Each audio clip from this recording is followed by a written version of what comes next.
The thoroughbred, the product of centuries of selective and judicious breeding, swiftest of the equines.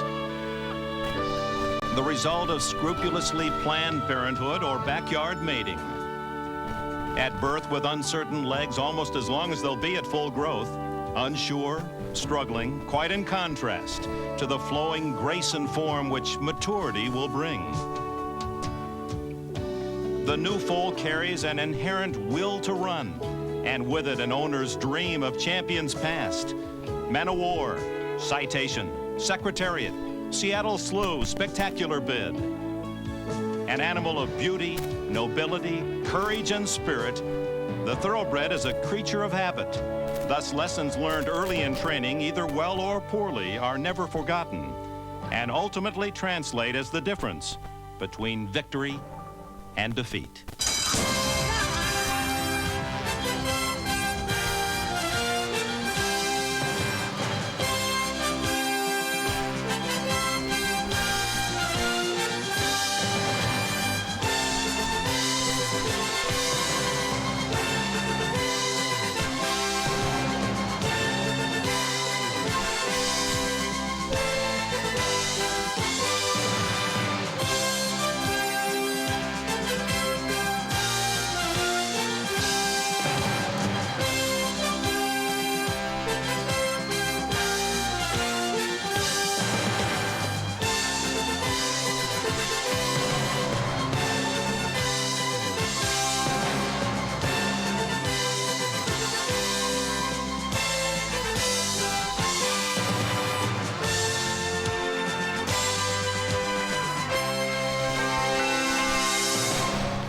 Hollywood Park, Inglewood, California. It's a beautiful day in Southern California for the inaugural Breeders' Cup, the biggest day in thoroughbred racing history, and a large crowd featuring many of the world's most famous faces here to witness and enjoy. Hello, everyone. Dick Enberg with Dave Johnson. Welcome aboard. What a day we have ahead for you. 7 races, $10 million. Until 1981, there had never been a $1 million race. We have 7 this afternoon, climaxed by the Breeders' Classic, worth $3 million. It is the most extraordinary day in the history of the sport. It's like having all 7 games of a World Series on a single afternoon, and we have something for everyone. We have the young stars, the 2-year-olds. We have the old-timers. We have sprinters and marathon races. We have races on the turf and on the dirt, and it's just like the Super Bowl of racing, Dave. Well, you sound like you're ready for the kickoff. You're ready. Indeed, many aspects are at stake today. Horse of the Year honors. Also, there's the Jockey and Trainer Awards. And we might point out, too, going back to the Super Bowl, to get there, you have to be healthy, and there's another story. We almost lost Slew of Gold, the big star of the big classic race this afternoon. He had quarter cracks in his hoof. We'll go into that story a little bit later in depth. But he breezed yesterday morning with a fiberglass patch on his hoof. He's okay, and he's the favorite for the big race this afternoon. John Henry, unfortunately, will not race today, but he's going to be watching this day back in the stable area on television, and he'll be seeing some of the outstanding race commentators in all of the country. Here's who you're going to be listening to today. Michael O'Hare and Bruff Scott. They'll give you the international aspect. Sharon Smith is in the paddock area, and Tom Hammond in the stable. Robin Smith, in case anything happens on the track, she's on horseback to bring you that report. Tom Durkin, one of the nation's great race callers, will bring you all the excitement of all 7 races, and we have some experts as well. Nice to eavesdrop. Maybe pick up a tip or two for the $2 better. Our odd couple down below are Pete Axelm and Harvey Pack. Thank you, Dick. As I often like to remind you and everyone else, we wouldn't be talking about all these wonderful millions of dollars today if it weren't for the people who go to the track week in and week out around the country to bet their deuces or their hundreds, their perfectas or their trifectas to contribute to the game. I'm proud to have with me a man who has lost bets in every one of those categories and probably will again today. Harvey Pack. I'm happy to have contributed to the greatest sport in the world and to be here today, and maybe you and I can show people why we keep coming back and love every minute of horse racing. It's spelled fun. Now, let's go to the paddock. An Eclipse Award winner, Sharon Smith. Well, Pete, the 2-year-old colts and geldings have now left the paddock, a remarkably well-behaved group. If you see them sweating a little bit in the post-parade, it's not because they're upset. They were just outstanding in the paddock. It's a hot and humid day, so it is time now for the post-parade. Let's go to Dave Johnson.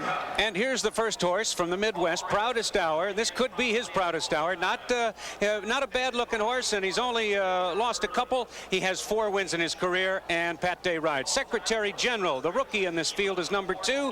He's never been this far far. This race is a mile. He's only had 2 races. One of the long shots. He's by Kentucky Derby winner Foolish Pleasure. Spend a Buck has 5 wins in 7 starts. He lost his last race at the Young American, and that when he jumped the tracks of a starting gate, that cost him a length or 2. Let's see what happens today. Cordero rides. Number 4 is Tank's Prospect, a horse who's just learning how to be a good racehorse. Got a good teacher, his trainer D. Wayne Lucas. In the Young America, he was in heavy traffic. So let's take a look now at the favorite for this, the first race, sponsored by First Jersey Securities. Here's Chief's Crown. 5-time winner this year, 3 of them in Grade 1 events. He runs up close to the pace, and that's going to be good on a race like this. And the jockey is Don Macbeth, the only man of the day. Here's Concert Hall, an impossible task for this one. He's going to be racing on the dirt for the very first time. He has 5 races, all in Ireland, on the grass, and very tough to race on the dirt now after that kind of footing over there. Here is number 7, Dauphine Fabuleux from Canada, the only Canadian bred in the race. 5 wins in 6 starts. Jeff Fell, who knows this horse well. Jeff played hockey when he was a youngster. He's been aboard for all 5 of those victories. Script Ohio, from last to first winner of the Young America, but it's going to be very difficult with this long stretch and with this track which favors speed horses. Bionic Light is number 9, and there he is on the screen now. A lot of early foot, but he's been beaten by other horses in this race. Pat Valenzuela at age 22 is the rider. And the big question mark in the field is Spectacular Love. He won the Belmont Futurity in September, but finished 5th in a bad effort, beaten 24 lengths in his last start. He's been training very well, though, and he has Lafitte Pinkai Jr. aboard. All right, catch a deep breath, Dave Johnson. Let's look at the morning line for this 2-year-old 1-mile juvenile. Proudest Hour at 20-1. Secretary General 4-1. Spend a Buck in with a $120,000 supplemental fee at 6-1. Tank's Prospect 20-1. Chief's Crown at even money on the morning line. Number 6 Concert Hall at 30-1. Dauphin Fabuleux 12-1. Script Ohio 30-1 is his Bionic Light, and Spectacular Love the second choice at 4-1. So Chief's Crown, winner of 5 of his last 6 races, the solid favorite in this $1 million preview of next year's Derby Colts. Gene Klein entry of Fiesta Lady and Totalating second.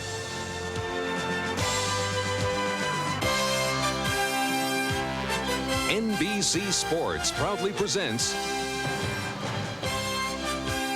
the inaugural running of the Breeders' Cup. Brought to you by Chrysler Plymouth, who invites you to discover the new technology of driving at your Chrysler Plymouth dealer. By De Beers, the name that stands for diamonds, the perfect gift for any occasion. A diamond is forever. By First Jersey Securities, come grow with us. And by exceptionally smooth Michelob, where you're going, it's Michelob.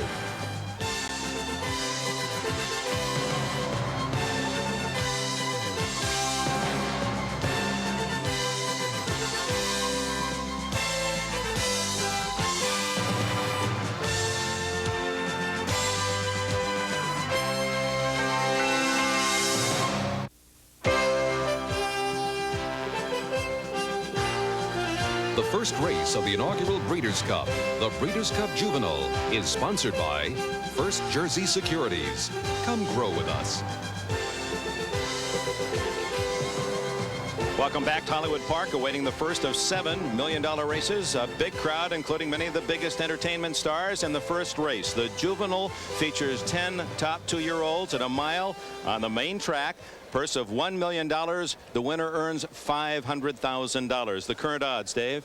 Well, they're taking the number 5 horse. The favorite was started at even money, is now bet down to 4-5. From top to bottom, Proudest Hour is at 30. Secretary General, who started at 4-1 here, is now up to 12. Spend a Buck getting a lot of attention at 6. Tank's Prospect is a big 23-1. Chief's Crown is 4-5. The favorite, as we mentioned. Concert Hall, the European horse facing the impossible task, is 35. Dauphine Fabuleux is at 13. Script Ohio, that's the number 8 horse, and that's 15-1. 45 5-1 for Pat Valenzuela's mount Bionic Light, and Spectacular Love is getting good betting here, 5-1. But this horse, I guess one of the reasons is that he's beaten Chief's Crown and he's training very well. Unfortunately, Saratoga 6, broken leg, not in this race, might have been the favorite. A great celebration of racing, not without its heartbreak and bitter disappointment, but there is nevertheless a serious title contender.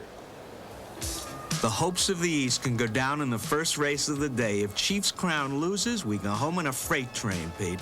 An experience which is certainly not foreign to you, Harv. And I know many of your simplistic fellow New York handicappers are going for Chief's Crown. He is a fine horse. He'll be odds on. But funny thing, a lot of breeders don't agree. They're having a lot of trouble selling syndicate shares in this colt. Today could be pivotal for that effort. Of course, the New York chauvinist bettors don't appreciate horses that summer in the heat of Calder Racecourse in Miami, struggling along on the artificial turf to learn their lessons. But Spendabuck did it, and when he went out of town, a funny thing happened. He didn't cool off a bit. Stayed pretty hot, Harv. Yep, but they're spending a lot of bucks to run him. $120,000 they're putting up against Chief's Crown. They got a lot of confidence in their horse. And of course, so does John Veach, the trainer of Script, Ohio. Veach, one of the most bubbling personalities in racing, always thinks he has a shot. Script, Ohio, well, he's a long shot today, but as viewers may have already guessed, Harvey and I both have a special interest in rooting for John Veach. You'll know when you see him, he doesn't have a hair on his head. But he has Script, Ohio. I don't blame him for bringing him out. He only lost by 18 for Chief's Crown. Well worth the trip. There's our idol, John Veach. I noticed the Script, Ohio, by the way, broke off very well in the post-parade. Think he looks good. You know, for you, those of you who are joining us for the first time in racing, when there's a lot of speed in a race, favors come from behind. There are 5 speed horses here. 3 come from behind. Script, Ohio, Tanks Prospect, and the boss, Chief's Crown. Chief's Crown likes to circle horses. He'll be close to the pace. He's done everything right. I'm looking for him to do everything right today. Are you going to bet on him, though, at 3 to 5? Can't bet him. Hardly a man is now alive paid a mortgage at 3 to 5. Dick and Dave. All right, Dave, there they are, the pre-race odds. Bettors like Chief's Crown. Well, I wouldn't bet Chief's Crown with Harvey's money. I love to bet horses that are above 3 to 5. I couldn't go for this horse. How about a horse called Proudest Hour at 30 to 1 who stumbled in his last start and still won it and has the nation's leading rider in terms of races won? That's Pat Day at the rail, a speed favoring track. I'd go with Proudest Hour or Tanks Prospect, who D. Wayne Lucas is very high on. This young colt is just learning how to race, and he's Wayne Lucas is very good with young horses. So I'll take a couple long shots there. We mentioned earlier, or started to, that Tanks Prospect, one of the Gene Klein stable, and Fiesta Lady and Tota Lady, also there under Gene Klein, the former San Diego Charger owner. Tom Hammond is ready in the stable area for a report. Dick, we are in the stable area. We talked to John Veach, the trainer of Script, Ohio, before he went over to the paddock. And Pete and Harvey were talking about his 18-length defeat in the Cowden to Chief's Crown. But John Veach says you can throw that race out because his horse just wasn't physically or mentally ready, and said he expects a big effort from Script, Ohio today. He'll be running down that long stretch coming from behind. Approaching the starting gate. 1 mile for the first $1 million purse. Of course, we'll be climaxing the 6th race is worth $2 million in the grass, and then the Classic at $3 million will wind up this tremendous day at Hollywood Park, the first Breeders' Cup. We might say we don't have a track record because this is a new track. It's an expanded track. So we, of course, just don't have enough races run over it to establish it. And the track record will probably be at the end of this season. But these are going to be real fast times this afternoon. Indeed, the home stretch now the 2nd longest in the United States, as they have lengthened it now over 1,300 feet, 1,300 feet. And there's the turf finish line, and used to be the dirt finish line there in front of us, and then it goes on down, and some of the jockeys have had some trouble with it. That's right. There's a new finish line now, and of course Tom's at the right finish line though to call it for us. And here he is, Tom Durkin, upstairs. All right, we've got 2 more horses to load in the gate. We're waiting for Bionic Light and Spectacular Love. They're in the gate. And they're off. Bionic Light shows first on the outside. Spectacular Love is moving right with them. There goes Proudest Hour now, charging up on the inside. Secretary General is also out fast, and in between horses it's Spendabuck. A battle for the early lead as they enter the main track, and Spendabuck now emerges with a short lead, and Proudest Hour driving up on the inside is now second by ahead. Secretary General right there in between horses. Bionic Light right with the early leaders. He's 4th on the outside, about 2 lengths back. And then 3 more lengths to Spectacular Love now. He's settled into 5th position, and the favorite Chief's Crown is 6th. 7 lengths off the leaders as they head for the half-mile pole. Toward the inside, Tanks Prospect is now racing in 7th position. Script, Ohio is now 8th. And farther back are the trailers, Concert, Hall, and Dauphine Fableau as the field races round the far turn. The quarter in 22 and 2 and a half and 45 seconds flat. And Spendabuck now, he's got a 2-length lead. Bionic Light is giving chase in second. And here comes the favorite, Chief's Crown, and he's flying on the outside now as the field turns for home. Proudest Hour has given it up now, and he's fourth toward the inside. And Tank's Prospect is gaining ground toward the rail, but they still have Spendabuck to catch. Chief's Crown attacks on the outside. Tank's Prospect is now third toward the inside. Bionic Light is fourth. They're inside the final furlong, and here comes Chief's Crown on the outside. He's taken the lead. Tank's Prospect, the late move toward the inside. They're coming to the finish. Chief's Crown, here's the wire, and a champion is crowned. It's Chief's Crown. Chief's Crown was stalking the pace. He was about 7 lengths off the lead down the backstretch, and with a sweeping and dramatic move on the turn, he goes on to victory in the Breeders' Cup Juvenile.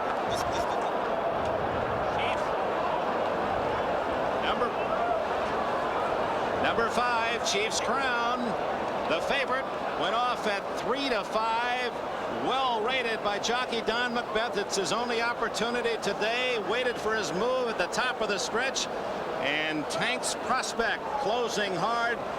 A solid second, Dave. A very cleanly run race, very zippy first quarter, 22 and 2. And from right here, I thought Spendabuck was going to be home. There were no starting gate tracks for him to jump over today. You might see that blue piece of, it's a shadow roll over his nose. That was to keep him from jumping any shadows. Tank's Prospect on the inside is still learning how to run, and he's going to be a real good racehorse. And I didn't think the Chief's Crown was going to come on. When they reached that old finish line, it was Spendabuck. When they reached the new finish line, it was Chief's Crown, who now everybody from here to Kingdom Come's going to be talking about as the favorite for next year's Kentucky Derby. Tank's Prospect on the rail and the white set of blinkers coming on, but Don Macbeth gets home in front with Chief's Crown, trained by Roger Lauren.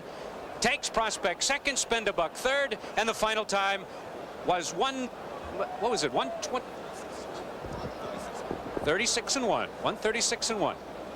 So Chief's Crown answering the call, the favorite, and winning again. That's 6 wins in 9 starts for Chief's Crown. Unofficially, Tank's Prospect with Spendabuck and Script Ohio finishing 4th. The first $1 million race is history, and there's the breeding background. Danzig out of 6 crowns, of course, Secretariat and Chris Everett part of the breeding line of the winner today, Chief's Crown. $500,000 richer here at the Breeders' Cup Classic. So the winning owner, Andrew Rosen, 28-year-old president of Calvin Klein's women's jeans wear. And Chief's Crown. $500,000 for winning the Juvenile to open this racing card. Let's go down to Sharon Smith. Well, you know, it's not very often that you find a loser who can almost be as happy as the winner. This is Wayne Lucas, who trained Tank's Prospect, a very long shot, who finished superbly. You have a horse that is going to be extremely good next year. Well, we're so tickled with the effort. We thought we might have brought this horse along a little bit quicker than we normally would. But when we lost Saratoga 6, we didn't want to be left out. He was a good, solid horse, and so we brought him into this race, and we're just elated, Sharon, with his effort. It was asking a lot of him, but he responded. I'm tickled to death. If he'd been a little bit closer early on, could you have caught the champion? I don't know. George, without taking anything away from the winner, he ran a wonderful race, but George at one point had made a move and had to check just slightly and wait and then move again. And he's a big, growthy colt, and I think if he could have got his momentum and went all the way, we might have made it closer. Well, we certainly have seen a good Kentucky Derby prospect for next year, and we've also seen a very good winner. Let's go to Pete Axtell. Even you fans who have never tuned in horse racing before have surely heard the name Secretariat. He was trained by the great Lucian Lauren. His son Roger Lauren. Looks like you learned a little bit along the way, Roger. Yeah, I had a good lead in, that's for sure. Oh, what about Chief's Crown today? Well, I thought Chief's Crown ran his race. He really truly is the champion. He laid off the pace. He made his one run, and that's always good enough. Roger, you have the horse syndicated already. What are we going to do with him now? Go to the Derby here, Florida, where? From here, we spend another 2-3 weeks here, then we go to Florida, and then we start getting ready for the Derby. Roger, let's bring in Don Macbeth. Come on in, Don. We just got the replay going here. Here you are. Don, could you describe what's going on here as you're beginning to fly on the outside? Well, about the 3/8 pole, I moved him up into position on the outside of Spectacular Love. And at that time, I was able to drop over to only about 3 wide, which I was a little concerned about with a sharp turn turning for home. And the rest is history. Don, this horse likes to move that way. That's circling around to the 3 and 4 path. Well, it was available. I knew I wouldn't have to check him. And I definitely want to have a chance to let this horse run. I didn't want to be sitting there with a handful of horse and nowhere to go. Did you ever think that anyone like Tank's Prospect was going to beat you? Well, I'll tell you, I rode Tank's Prospect at the Meadowlands. I didn't think he was going to beat me today, but I'm not surprised that he ran well. Well, now you got yourself a Derby colt. You're going to Florida. Yes, we'll go to Florida first and then on to Kentucky. Well, you're no longer Lucian's son. He's now your father. Oh, one way or the other. Congratulations, New York. 1, 2, 3, 4 riders. And let's go back to Dick and Dave. All right, gentlemen. Chief's Crown, named in honor of the late Carl Rosen. They called him the Chief in a big day, paying $340, $280, and $240. Tank's Prospect, named after the ex-football player Tank Younger, $12.80 and $6 to finish second, and spend a buck the show horse at $340. Let's go to the stable area and Tom Hammond. All right, Dick Enberg, we are in the stable area, and behind us is the star of this first Breeders' Cup day. This is Slew of Gold with a muzzle on to keep him from eating any of the straw in his stall before his big race, the richest race ever run, the $3 million Breeders' Cup Classic.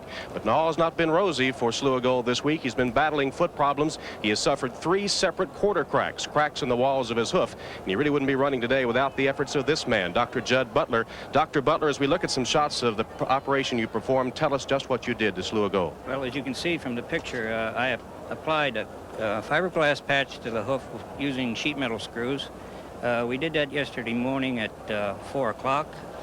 At 5 o'clock, Ray Amato, our blacksmith, applied a modified bar shoe. At 6 o'clock, Angel Cordero had the horse on the track, and he was very happy with the way that he worked. Do you expect any alter performance today? Should he run all right with the patch and the shoe?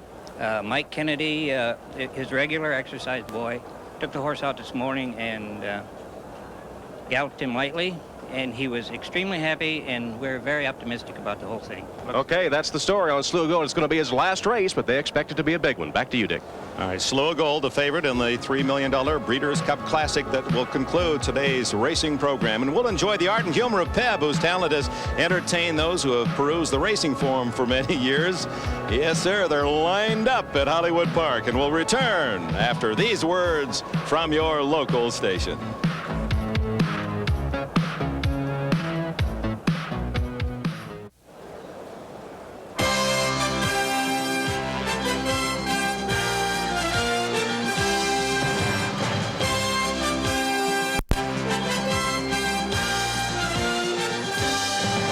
Welcome back to Hollywood Park. The Breeders' Cup Juvenile is in the books, and the winner was Chief's Crown. And moments ago, this was the scene in the winner's circle. Robert E. Brennan, president of First Jersey Securities, and Charles Taylor, secretary of the Breeders' Cup, presented the trophy to Andrew Rosen, the son of the late Carl Rosen, who bred the winner, Chief's Crown. And Chief's Crown is the winner. You know, you can't just make a horse a star on the racetrack, just like you can't make somebody a star in the movies. It's a pleasure to welcome Fred Astaire. He had a Newmarket friend, the late Jack Leach, who wrote Sods I Cut on the Turf. He loved horse racing, did he not? He said you were the best mover he ever saw. Well, he was a trainer for me for a while and a rider. When I first went to England years ago, and I had a few animals with him. So he's a great friend of mine. 1946 on this race course, you had a Gold Cup winner, triplicate. Do you remember how much he paid to win? I mean, how much it was worth to you? It was 7-1. I didn't know that. I've kind of forgotten it now. But he won like a nice horse. He was a nice horse. $80,000 was the money for winning that race. You know, if you were in the $3 race today, 5th place makes twice that. I know it. I was just thinking it. I'm going to wait before I go back into the business. Again, I haven't any horses right now. But when I go back, I'm going to wait till the purses are bigger. That won't be long. Not indeed. Nice to see you, sir. Thank you. It's good talking to you. Anna, And we saw Fred going to the mutual windows. He must have had that winner. Can you imagine teaching a kid how to tap dance? Can you imagine teaching a racehorse how to race? Well, we thought you'd enjoy the sort of backstage look at what goes into bringing a horse to the races. I think it's very smart when you're breaking young horses or dealing with young horses that they have a lot of time out in the pasture. That way, when they do come in, they've had their play time out there, and they're not going to come in and feel real spunky and, you know, trying to get all over you. They're going to be relaxed while you're starting to work with them. And we're not interested here in finding out who can run and who can't. It's just the education that we're interested in and getting them to the racetrack where they're mentally and physically, they're in good shape. Our first step into this is just to get these young horses, fillies or colts, to relax, to be able to have the people work around them, and you're brushing them, you're actually bathing them. While this is all happening, we have a bit in the horse's mouth. Okay, they kind of get a taste to the bridle, and that's what I like to call it, just a taste to the bridle. And then we'll start what we call a belly strap or a search single that is used around the horse's stomach. After the strap, we have a saddle that we'll put on, and then we'll just keep turning them in the stall and moving them. All this is done, of course, with the man handling the horse's head at all times. I mean, we just don't throw a saddle on them and turn them loose and let them buck or anything like that. All this is done under control. Then our next step would be what we would call bellying. And the rider just lays his stomach over the horse's back, and this is just so the horse can feel the weight. And once we feel that the horse is accepting the weight on his back, then we'll go ahead and would straddle the horse and go ahead and let the man sit on the horse's back and just pet him. We don't rush him, and we just let them realize that what we're going to do is not going to hurt them. And before you know it, they'll just kind of say, hey, I mean, I don't need all this, you know, I'll just go ahead and accept it. We may put anywhere from 4 to 6 weeks just out in the fields before we even try to go out onto the racetrack. Well, I think a horse needs enough gait training so when he gets there, he's not going to be frightened by the fast-moving activities that are going around at the racetrack.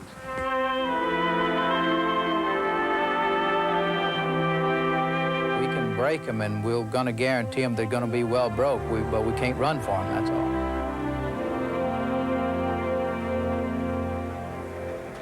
Well, in the paddock right now are the 2-year-old fillies, 11 of them for the second race in Breeders' Cup Day. And it was just about exactly a year ago these fillies first had weight put on their backs, maybe 6 months ago. They really learned to break out of the gate.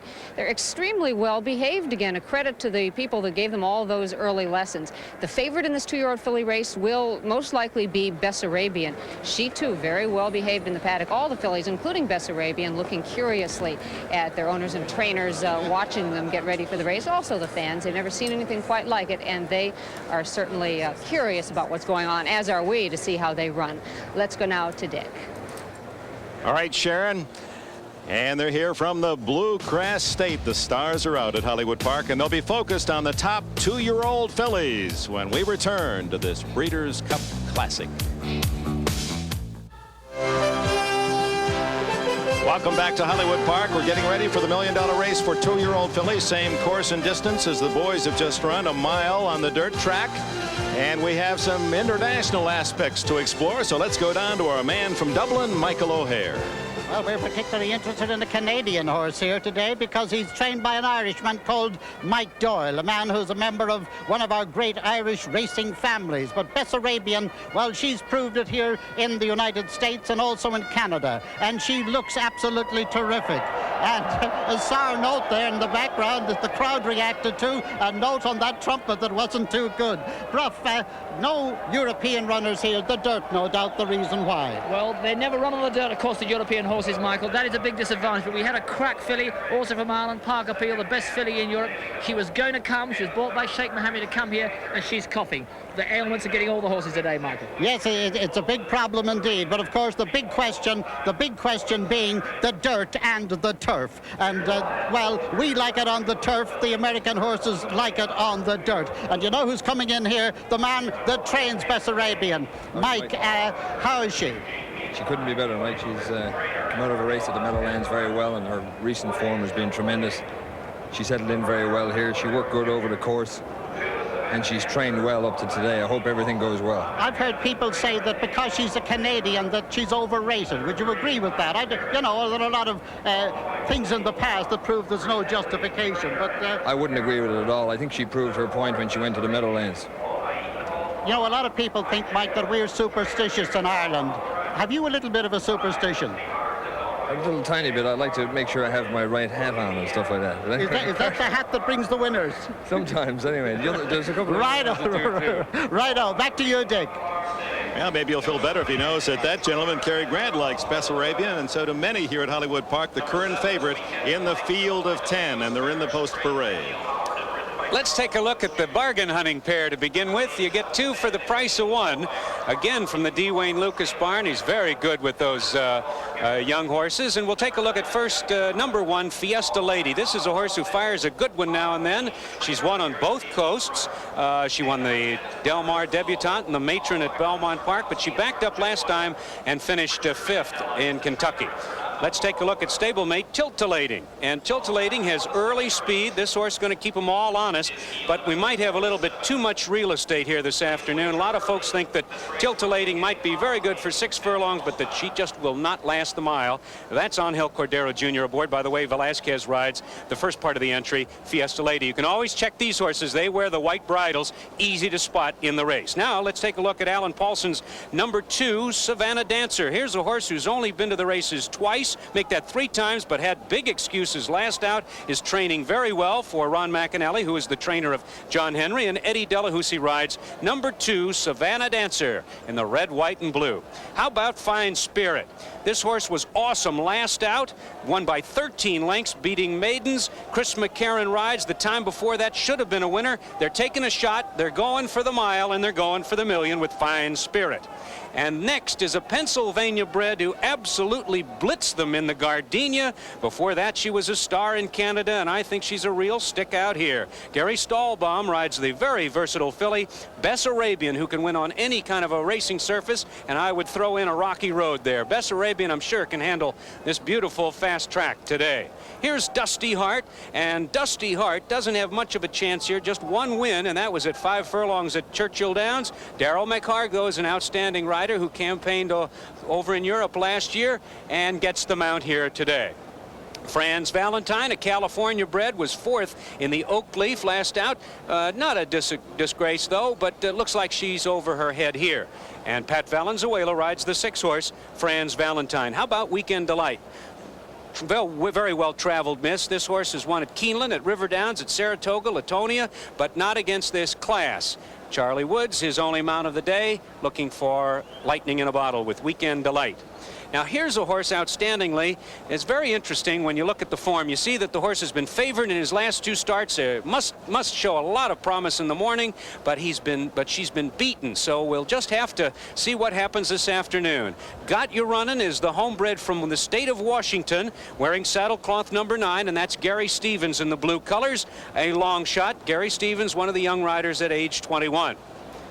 And Pirates Glow completes the field. Pirates Glow, a Cal bred, a bridesmaid, finished 2nd in her last 3 starts in stakes company, but could be a little closer today. Bet down a bit from the morning line. And speaking of the morning line, what is it? All right, David, Fiesta Lady and Tiltulating, the Gene Klein Wayne Lucas entry at 7-2. The second choice, Savannah Dancer number 2 at 8-1. Fine Spirit 6-1. Bessarabian, the morning favorite, at 5-2. Dusty Hart, a long shot, 30-1. Franz Valentine also 30-1. Weekend Delight 3-1. Outstandingly, Got You Running and Pirates Glow at 12-1. Well, upstairs studying the colors, our race caller Tom Durkin, maybe looking at the blue and red silks and the red cap of the favorite Bessarabian with a diamond white E. And we'll be back with our second race.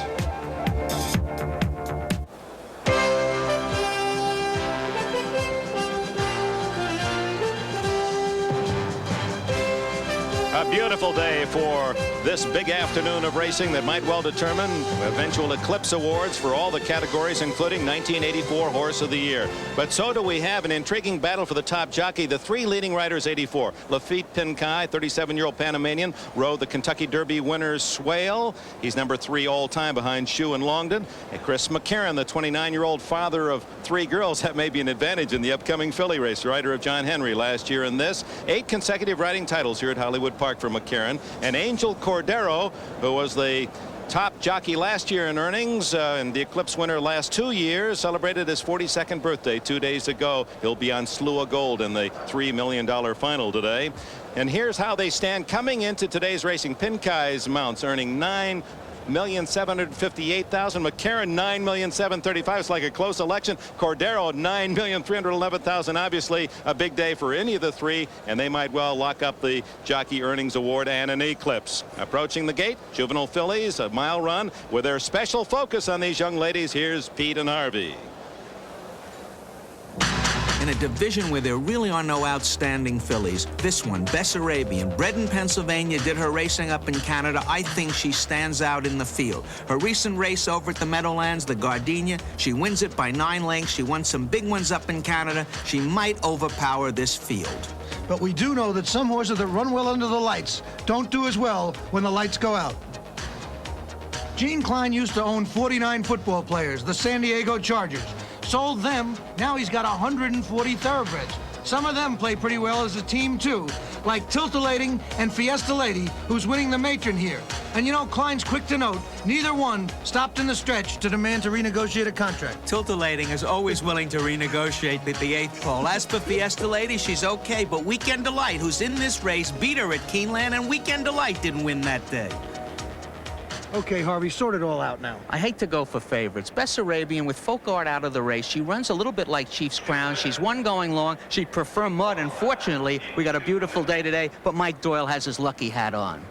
Speaking of luck, I'm getting into a historical move. We talked about Secretariat and the Lawrence. Well, there's a pair of silks in here today, a set of silks, flamingo pink. They were worn by the great Triple Crown winner Affirmed in his great duels with Alydar. Well, this filly, outstandingly, is no Affirmed, but she does have the same sire. She's wearing those same magic colors, and she's 21-1. I like that best. That's my pick, Dick. Pete.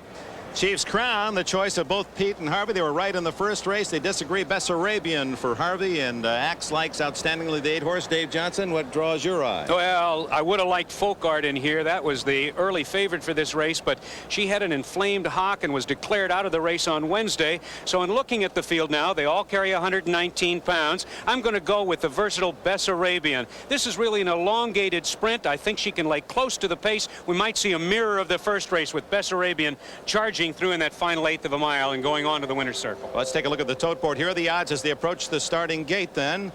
The favorite is the 4-horse Bessarabian, 8-5, with the entry of Fiesta Lady and Tiltalating at 3-1. And the bettors also like the 3-horse Fine Spirit at 3-1. That didn't draw a call from any of our experts. Bet down from a starting line of 6-1 down to the 3-1.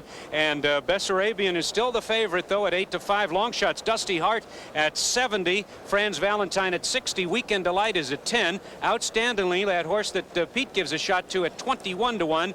Got You Running is at 25, and Pirates Glow, who was second, by the way, in the Oakleaf to Folkart, is the 10-horse and is 8-1.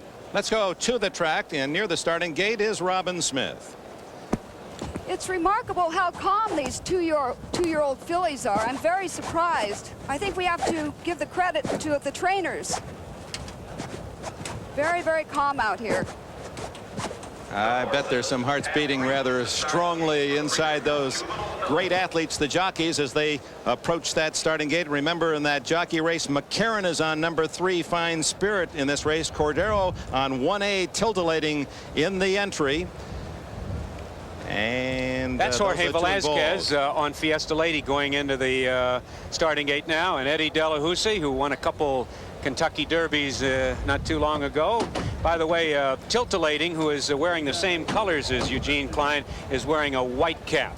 And Pincay with no mount. Let's go to the call. Here's Tom Durkin. All right, thank you very much, Dick. And there goes the favorite at 8-5 right now, Bessarabian, and she moves in quite nicely. Here is Dusty Hart, muscular filly. However, for all those muscles, she is lightly regarded at 70-1 at this point. Franz Valentine has moved in quite nicely. There's another long shot. And here is a big overlay with 3-1 in the morning line. And right now, Weekend Delight is 9-1. And there you see those famous colors of the Harborview Farm worn to Triple Crown Glory by a Firm. Got 2 more to load here. Waiting for Pirates Glow and Tiltulating. And Tiltulating goes into post position number 11. We're ready to go. They're in the gate. And they're off. On the far outside, it's Tiltulating who's going for the early lead. Got You Running is right there. Weekend Delight is also away quickly. And Pirates Glow on the far outside as they move up the chute and onto the main track. Tiltulating is the early pacemaker now. She's in front by a length. Got You Running is second. Weekend Delight is racing in third. There goes Fine Spirit now. She's racing for the lead on the inside. Pirates Glow on the outside is fifth. She's about 2.5 lengths off the lead. Franz Valentine is sixth on the outside. Dusty Hart is a close seventh toward the rail. A gap of 5 lengths to Bessarabia now. She's 8. 10 lengths off the lead as they move to the half-mile pole. Then farther back are the trailers, Outstanding Lady, Savannah Dancer, and Fiesta Lady is last as the field moves into the far turn. The first quarter went in 22 3 in the half mile in 46 seconds flat. It's still Tiltulating. She leads the way by a length and a half. Fine Spirit now making her move midway around the far turn. She's second now on the outside. Dusty Hart is fading just a bit in third. Franz Valentine is fourth. She's moving through in between horses. Pirates Glow is fifth on the outside. And here comes Bessarabia now at the top of the stretch. She's sixth, but she's 6 lengths back as the field moves to the final furlong. Tiltulating. Cordero goes to work on this front runner, but it's Fine Spirit who takes command as they come to the final furlong. Weekend Delight is moving up. Here's Franz Valentine on the outside, and Dusty Hart is there toward the rail. And Bessarabian, she's a beaten filly today. Savannah Dancer, they're coming to the wire. Outstandingly, she's charging on the inside. They're coming to the finish. Franz Valentine, outstandingly. Franz Valentine, a huge upset here. A huge upset. Franz Valentine, the pride of the state of Washington, went off at, not the state of Washington, but a date of 70-1 chance. She was a big upset winner here under Pat Valenzuela.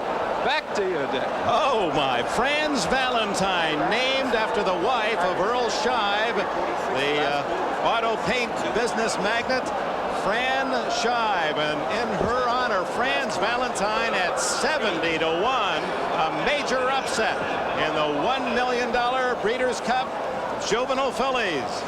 The last quarter in 26-2. Fast early fractions just set it up for this horse who came from behind. I thought McClark was going to get through on the rail here with Dusty Hart. And this is what makes racing so much fun. I didn't give this horse, who's owned by Earl Scheib, I just thought this was a horse of another color, and I didn't think she had a shot. Here comes 22-year-old Pat Valenzuela on the outside. Outstandingly, he's making a good run at it. But the long shot, Franz Valentine. And here's another way to pick winners. Our stage manager is Fran, and she had it. And she's going to go to the windows, and I hope she's buying the steak dinners tonight. Outstandingly gets the place spot. It's a photo for show. And how about this? We have an upset in a $1 million race. Franz Valentine. I don't feel so bad either. Franz Valentine beat our little Here Comes Love over at the Pomona in a stakes race. And now we have an inquiry, so hold on. Yeah, maybe down the backstretch you saw number 9. Got You Running, made a stumble. I don't have any idea of where this inquiry is. I thought I saw a bump just at the head of the stretch coming down the home stretch. And I think it did involve the green silks of Franz Valentine. It did, because as you can see, when you're out here at the racetrack and there's a problem, the lights go up on the board, and when they're flashing, hold on to your tickets, because there might be something happening. Now, I know Pete and Harvey are down there in the winner's circle, and maybe you can take a look and see who's going to talk on that direct line telephone. Did you see anything from where you were? What I saw, Dave, was Pat Valenzuela with Franz Valentine definitely did have some contact and swerved out dramatically at the 8th pole. But I couldn't tell that he caused it or if somebody else hit him. You see the stewards studying the television monitors as they make their... This is a steward's inquiry. That's Pete Peterson, and the pressure on them with $1 million at stake to make a very tough call. I'll tell you, the pressure is on them, whether it's a very small purse or $1 million purse, and they do an outstanding job of adjudicating the racing. What they will do now is watch videotapes from various angles and find out just exactly what happened there. Probably one of the jockeys might claim foul here. Yep, it looks like that's Fernando Toro, who was a rider of Pirates Glow. Toro had to pull up and finished almost dead last when very much in the running at the head of the stretch. Toro aboard Pirates Glow, the 10 horse. Pete Axhelm's choice outstandingly involved in the 1-2 finish with Franz Valentine, and those are the two numbers blinking now, 6 and 8. See if we can eavesdrop on Toro. 3-3-3. This is not a call to mother.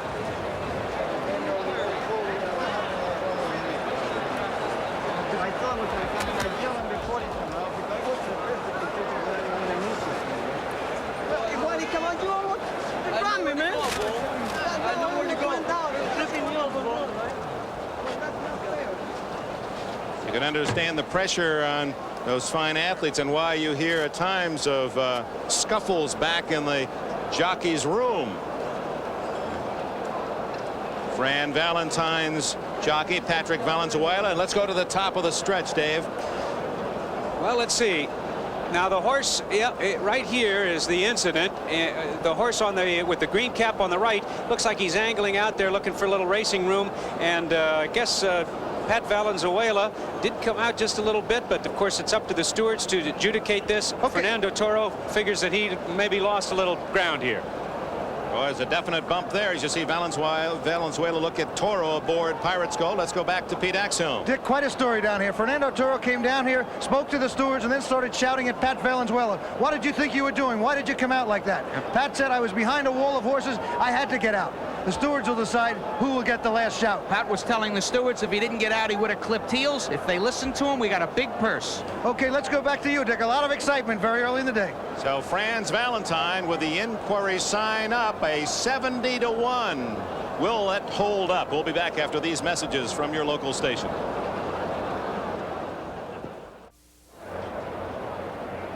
Well, we're back at Hollywood Park where we're still awaiting the official results of race number 2. A lot of incidents in this race. Walter Garrow rode outstandingly to a very good second-place finish. On one hand, it was an excellent finish for your filly, but a lot of problems in this race. Yeah, she was running, way back, and then the triple, she really started to make a move. And the call-up, I don't really have a room to go. And then as soon as I have a room to go, my filly keep running. Right here, let's take a look right now, Walter. You can see what happens here on the stretch. What's your filly doing? I was behind. I was in the rear, and that, from here, you can really see her. If your filly had been able to get through, she had a lot going at the finish. You might have just run away from him. If I would find the room, a little early, probably I was going that way, because my filly really coming, Oh, there's the filly that almost goes down there. That is very dramatic. But you avoided this trouble. I was inside him. I don't have nothing to do with it. I was right inside him. Well, so in fact, even though you didn't have any room, maybe you were lucky not being there. Let's look again at that. When the 6 horse come out, you see right there, and then I found a room there. But it was a little late for your filly to get through. All right, we're about to get the results of this race, so let us go back to Dick, and we will update what's going on. Dick? Disqualification, Franz Valentine taken down, and Patrick Valenzuela, a $500,000 error.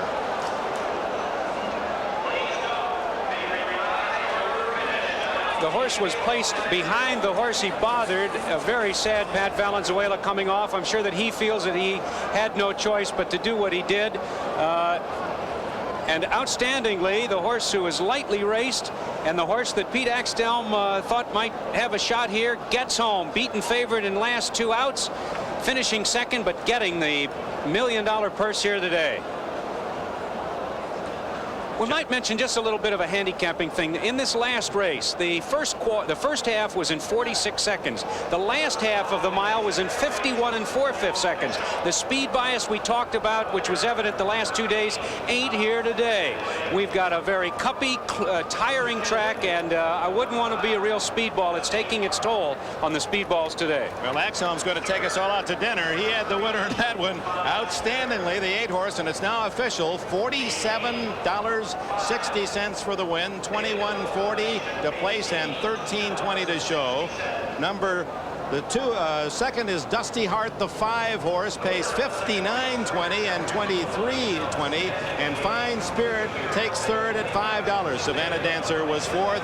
Disqualified Franz Valentine. There are the official numbers. Oh my. And the daily double here at the track, coupling Chief's Crown and Outstandingly. Those are the wrong numbers there, but we'll find out what the daily double here at the track paid. $82.60, I believe it is. Walter Guerra, the winning jockey. Let's go to Greg. Well, we're going to go to another look at the scuffle at the top of the stretch. He's had more than his share. Another man enjoying a great day at Hollywood Park.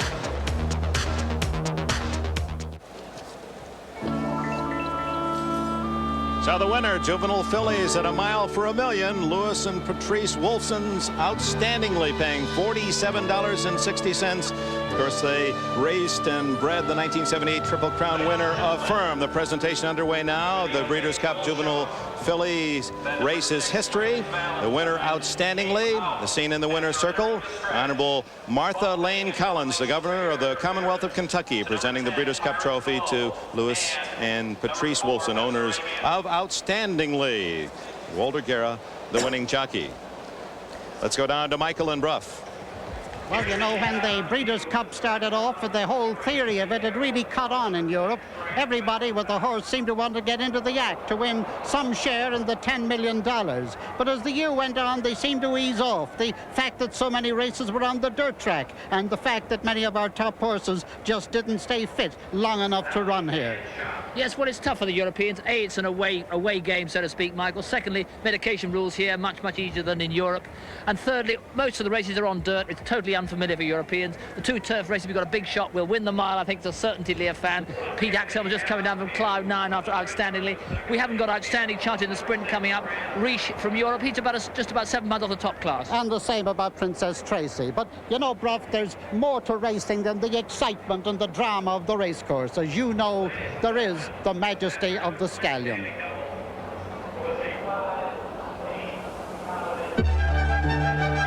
These magnificent creatures, these living memories of trackside triumph, have to be the ultimate in the glorious absurdity that is central to the racing game. Absurd because these animals represent the marriage business gone completely mad. Just one liaison with top stallions like these can cost you $100,000, $200,000, even $500,000. It's also glorious because truly these are not just the richest, but the proudest, noblest, most beautiful animals on the earth. The most famous of all now chew the bluegrass of Kentucky. This is Gainesway, the largest stallion station of all, and if this end of racing is almost a religion, John Gaines is one of the high priests. We were very concerned about the aesthetics as well as the practicalities of how we house these stallions, and we look at these stallions as great patriarchs. We look at them as kings, and they should be housed like kings. They should be taken care of like kings, and that's what they are, and that's what they deserve. Well, whether you see them as palaces or temples, stallion barns like these at Northridge Farm, also in Kentucky, are certainly something else. So too is the trouble taken. No mane unbrushed, no hoof unpainted, no tail unkempt for these 4-footed wonders to whom the pilgrims still flock to recall heady days when the world stood still and the racetrack blazed with talent. Secretariat has opened a 22-length lead. He is going to be the Triple Crown winner. Here comes Secretariat to the wire.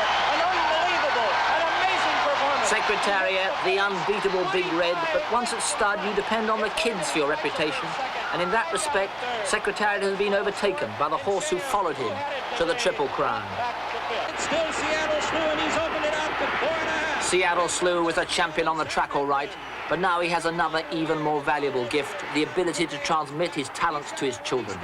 So those who ride him at exercise are sitting on some $150 million, the most valuable animal since the Ark. But he has a challenger. It's Alydar and a firm. 3 times Affirmed and Alydar went to the wire in that Triple Crown. 3 times Affirmed took it. What races they had, what a champion Affirmed must have been. Affirmed's got a nose in front as they come on to the wire. But look at Alidar now. In this stallion life, it is he, and not a firm, that makes the running. Foals like this little chap last spring are already being sought after to follow in the winning hoofprints of other sons of Alidar. Horses can't talk or even read the racing form. When Alidar hears that he's now ahead of a firm to the stallion, who says that this horse hasn't had the last laugh? You know, interestingly, a lot of people picking out a stallion prospect will say, look at the sprinters first. And while we are going to be looking at sprinters momentarily, the horses in the sprint are in the paddock right now. Elo, for example, who is going to be the favorite in the race, is headed off to stud after this race. It will be his last start. He is magnificently bred, the son of a great sprinter who became a great stallion. So, you know, a lot of people will be watching this race to look at good stallion prospects, and they're hoping to see one in Elo, who will get his chance shortly. Let's go back to Dick right now. All right, Sharon, and another look at that collision at the top of the stretch that cost Franz Valentine the victory in this past $1 million filly race. The horse who had the rough luck is in the light blue colors with the white cap.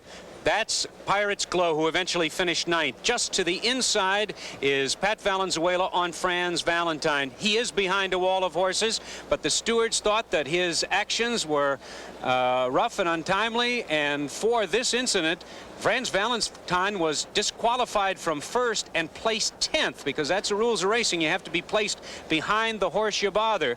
So it cost Franz Valentine all the money, and it cost Pirate's Glow, I'm sure, part of the purse. And just to complete the information, the favorite Bessarabian finished 5th. And one more thing, the fillies raced the mile in 1:37.4, the colts in 36.1. Well, the former First Lady here, Betty Ford, studying her program, looking for a winner. Another $1 million race upcoming. Breeders' Cup Classic at Hollywood Park.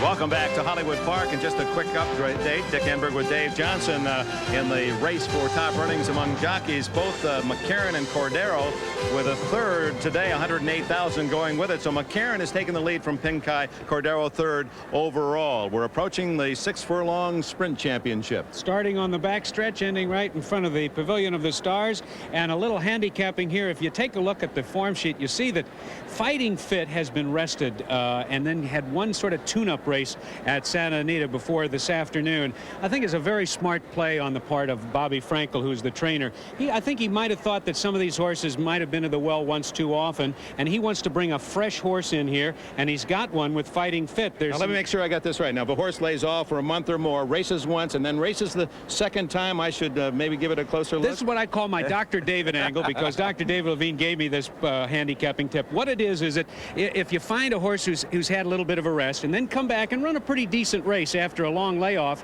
he's going to improve his next start. And a little more for this Fighting Fit. He loves this track. Let me give you the bad news, though. He has little broken bones in both of his feet, and he has bar shoes on both of his front feet. So that's not too good, but Bobby Frankel is. Okay, second time after a long layoff. Right. Marking that one down. Let's go out to Tom Hammond. Thank you, Dick. As we get ready for the sprint, let's look ahead to the final race on the card today, the $3 million Classic. Most people think that if Slew of Gold is upset in that race, it'll be the 3-year-old Preakness and Super Derby winner Gate Dancer that does the honors. One thing about Gate Dancer, you'll be seeing him come from behind, and he'll be easy to spot.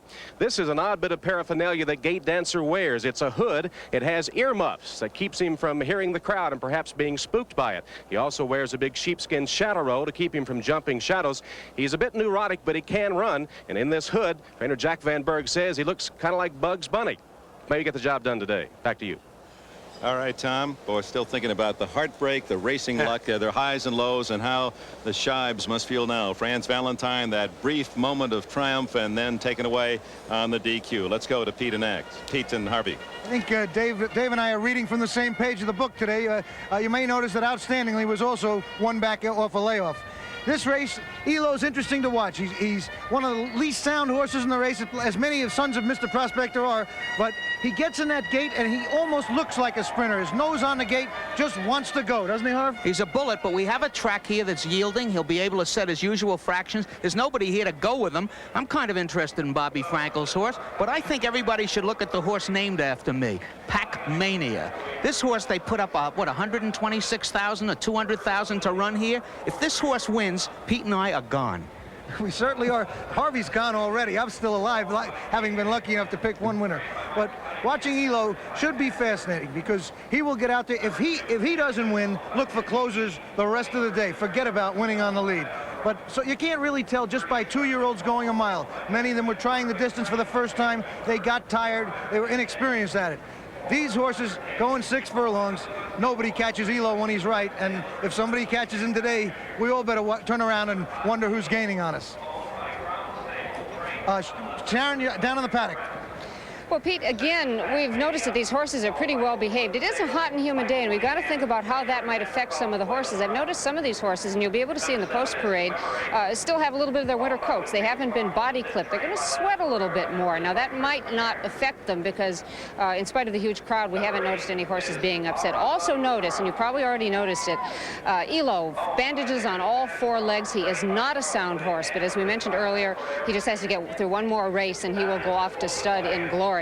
Races in the 4 bandages. Apart from that, he's a good, healthy, happy, cheerful horse, a well-balanced horse. So if anybody says he's not good looking, that's not true. He just has those legs, which everybody watches real closely. Let's go back to Dick. All right, Sharon, on the morning line, the favorite, the number 5 horse, Elo. And now the introduction of this field, $1 million, 6 furlongs. Number 1 is Princess Tracy. Here's a horse from Europe, never raced on the dirt. A very tough assignment because during the race that dirt comes back, hits him in the face. They just don't know what's happening. The 3-year-old filly has almost impossible assignment here today. Here is Tangent. 5-race winning streak going in, but in all sprints, but not against this kind of class competition. Gustavo Barrera, the regular rider from his previous engagements, is in the saddle, and that's Tangent in the green and white. Charging Falls, and Pat Day is aboard. Quick correction, I said Pat was leading race winner this year. Sorry about that. Russell Bayes is the number of wins this year is on top. Pat Day, of course, in 82 and 83. His horse this year in this race, Charging Falls, is a durable sport, but not this class. Pleasure K won his last 3. He's as tough as they come. Doesn't have to be on the lead. Lafitte Pinkai Jr. is in the irons. That's Pleasure K. And Elo seems to me he has to be on the lead. He's been training very well. In fact, jockey Craig Pratt's been making the red-eye flights between the Meadowlands and California just to work this horse. There's Elo right there with the bandages that Sharon mentioned, and he has been training spectacularly, a half-mile workout in 45 seconds on November the 6th. There's Pac-Mania, and if he wins, save room in the car for me, please, Pete and Harvey, because I'll be with you. But how about the emotion? There's Pat Valenzuela. He just got disqualified in a $1 million race. What's going through his mind? And racing is a kind of a sport where emotion does take over. Watch for him to be giving his best here. Pac-Mania. Commemorate is the number 7 horse. Chris McCarron gets the mount. Good numbers, but not, I don't think, the kind of class that we're racing against. Why do I have to say this horse's name first on the broadcast? The number 8 horse. Aras un Ucterrain. Oh, close. Boy. Tom Durkin, have some fun with this one. Angel Cordero Jr. rides. Training fine, but never raced on the dirt, and we'll just have to see what happens. Explosive Wagon. Boy, I got a big question mark. Why is this horse here? He's trying to catch lightning in a bottle, too, like a couple of the other ones earlier. He's been racing very long races. This is a sprint. He really should be sharp. Let's see if he is. Tony Ives came over from England to ride Riche, the number 10 horse. Tough, consistent, 4 straight early in the year, but not of late. And Fighting Fit, the horse that we talked about just a bit earlier, is number 11 with the bar shoes and the little broken bones, but he's got Eddie Delahousie. He loves this track, and he could sit behind the early leaders and gobble them all up. Dave, I have a question for our experts from England and Ireland. Princess Tracy running on the dirt for the first time and turning left for the first time, and also the pronunciation of the 8 horse. Let's go to Michael O'Hare. Right. Well, let's put that pronunciation right first of all, Dick. That is Aras un Uachtaráin.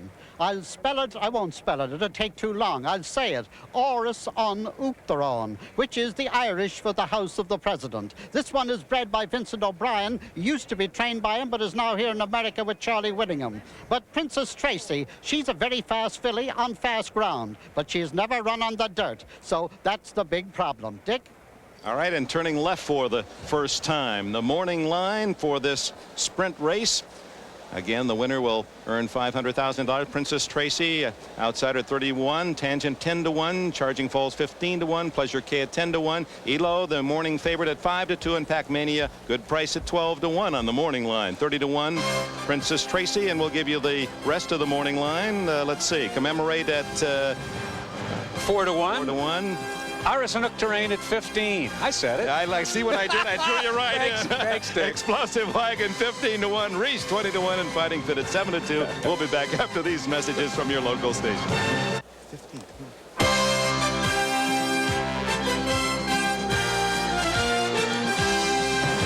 Back at Hollywood Park, it's a warm November afternoon. We'd say temperature reaching toward 80 degrees, certainly in this sun-baked area. Some 60, 70,000 fans were expected for this classic. It'll be interesting to see how many did arrive and how much they will wager. They may well be going after an all-time record in that regard. $1 million more at stake. The top spinner upcoming, firing out of the gate and driving hard, ungiving, often compared to their human counterparts. In racing, the sprint is the equivalent of the 100-yard dash. You need speed. American horses are bred for it, and we don't have anyone better around than Elo. Elo is Ollie spelled backwards. The man who bred him, Ollie Cohen, named it with his name spelled backwards. If I had a sprinter, his name would be Yevra. But whatever it is, he runs a hole in the wind. He's the fastest horse around, isn't he, E-Tap? You know, my life has gone backward ever since I met you, Harv. But in looking back, I think 2 decades ago, there was only one guy in the Hialeah clubhouse broker than I was. We used to borrow deuces from each other to bet the last perfecta. We struggled to stay alive, stay on the racetrack. Today, that guy is Broadway Bobby Frankel, trainer of the good sprinter Fighting Fit. And to find another guy who's still as broke as I am, I have to hang around with Harv. Well, you got your day. You moved up on some horse that interfered. You're okay. But as for this race, the track it seemed dull. The 2-year-olds have not run fast. This is the fastest sprinter around, but he's not 100% sound. He certainly isn't, because I like to look at horses in the post-parade, look at them as they warm up. And I love to bet against short-price horses that warm up sore. I bet against Elo every time he runs. You've been right twice, wrong 7 times. That's why it's only fair that once in a while I get put up on a foul claim. Let's go up to Dick. All right, and here are the current odds. The favorite indeed, Elo, Ollie spelled backwards. The 5 horse at 6-5, Princess Tracy 40-1, 12-1 for Tangent. Charging Falls a long shot at 35-1. Pleasure K 9-2. The bettors like the 4. Pac Mania 25-1. Commemorate is at 7, and thank you, Dick. I will say it's number 8 is 25-1. Explosive Wagon is at 35. Reach, the foreign horse, is at 70, and Fighting Fit has been bet from 3.5 down to 3-1. But this is a local favorite horse. Your favorite? Yeah, I really can't bet Elo, and I like Fighting Fit, and I certainly don't like 7-5. So Fighting Fit, the choice of Dave Johnson. Pete Axelm going for 3 for 3 is his selection. The 5 horse, the favorite Elo. Well, a man associated with racing for many years. And in fact, a horse carrying his name, Jack Klugman, one of the great stars, and he knows how to peruse that racing form. I think he's moving on to another race, so he's got this one already figured. Jack Klugman. Hope that he'll be down with us a little bit later. How do you see the track condition? The speed has been holding, Dave Johnson. What do you see happening on that backside? I see Elo going out in front, and I wouldn't want to be on the front end the way the first 2 races have gone. Very fast early quarters and the half in the last race, and a very slow and tiring racetrack coming through this long 1,321-foot stretch. Tom Hammond out in the stable area. Dick, here in the stable area at Hollywood Park, of course, the local favorites reign, and the talk is of a home track advantage. They think Fighting Fit loves this racetrack. It's changed composition a little bit with the restructuring and the construction that's gone on here at Hollywood Park, but he's worked very well, and in the backside at Hollywood Park, they like Fighting Fit to beat Elo in the sprint, although nobody doubts that Elo will be the first one out of the gate. And one of the most respected riders, Eddie De La Houssaye, aboard the number 11 horse Fighting Fit. And he just got bet down to 5-2. That's 2.5 to 1. The heavy second choice. The favorite still, though, it's at 7-5 here, is Elo. They're loading him up, so let's go to Tom Durkin. Indeed, we're having a little bit of a problem with the oddly named Oris an Uachtaráin, and I suppose all of my Irish relatives will be rather disappointed if I didn't say that name correctly. But with some urging from the assistant starters, Oris an Uachtaráin is in the gate. Elo has not been loaded yet. Explosive Wagon is moving, and now Elo goes in. We've got two more back behind the gate, waiting for Riche and Fighting Fit. And Riche has moved in nicely, and there is Fighting Fit, who took a lot of late money here at Hollywood Park. A Bobby Frankel trainee with Eddie De La Houssaye aboard. You can't ask for better connections than that. Then the assistant starters, he needs a little urging to get in too. He's in the gate. We're ready for a start. They're in the gate.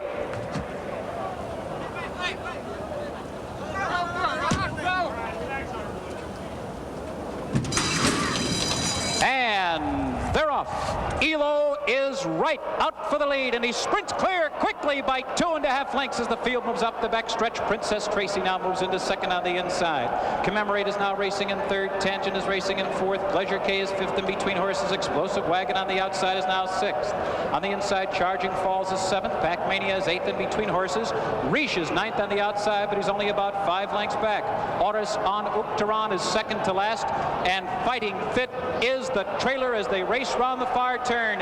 Elo is bounding along with a 2-length lead. Pleasure K is second in between horses. Princess Tracy toward the inside.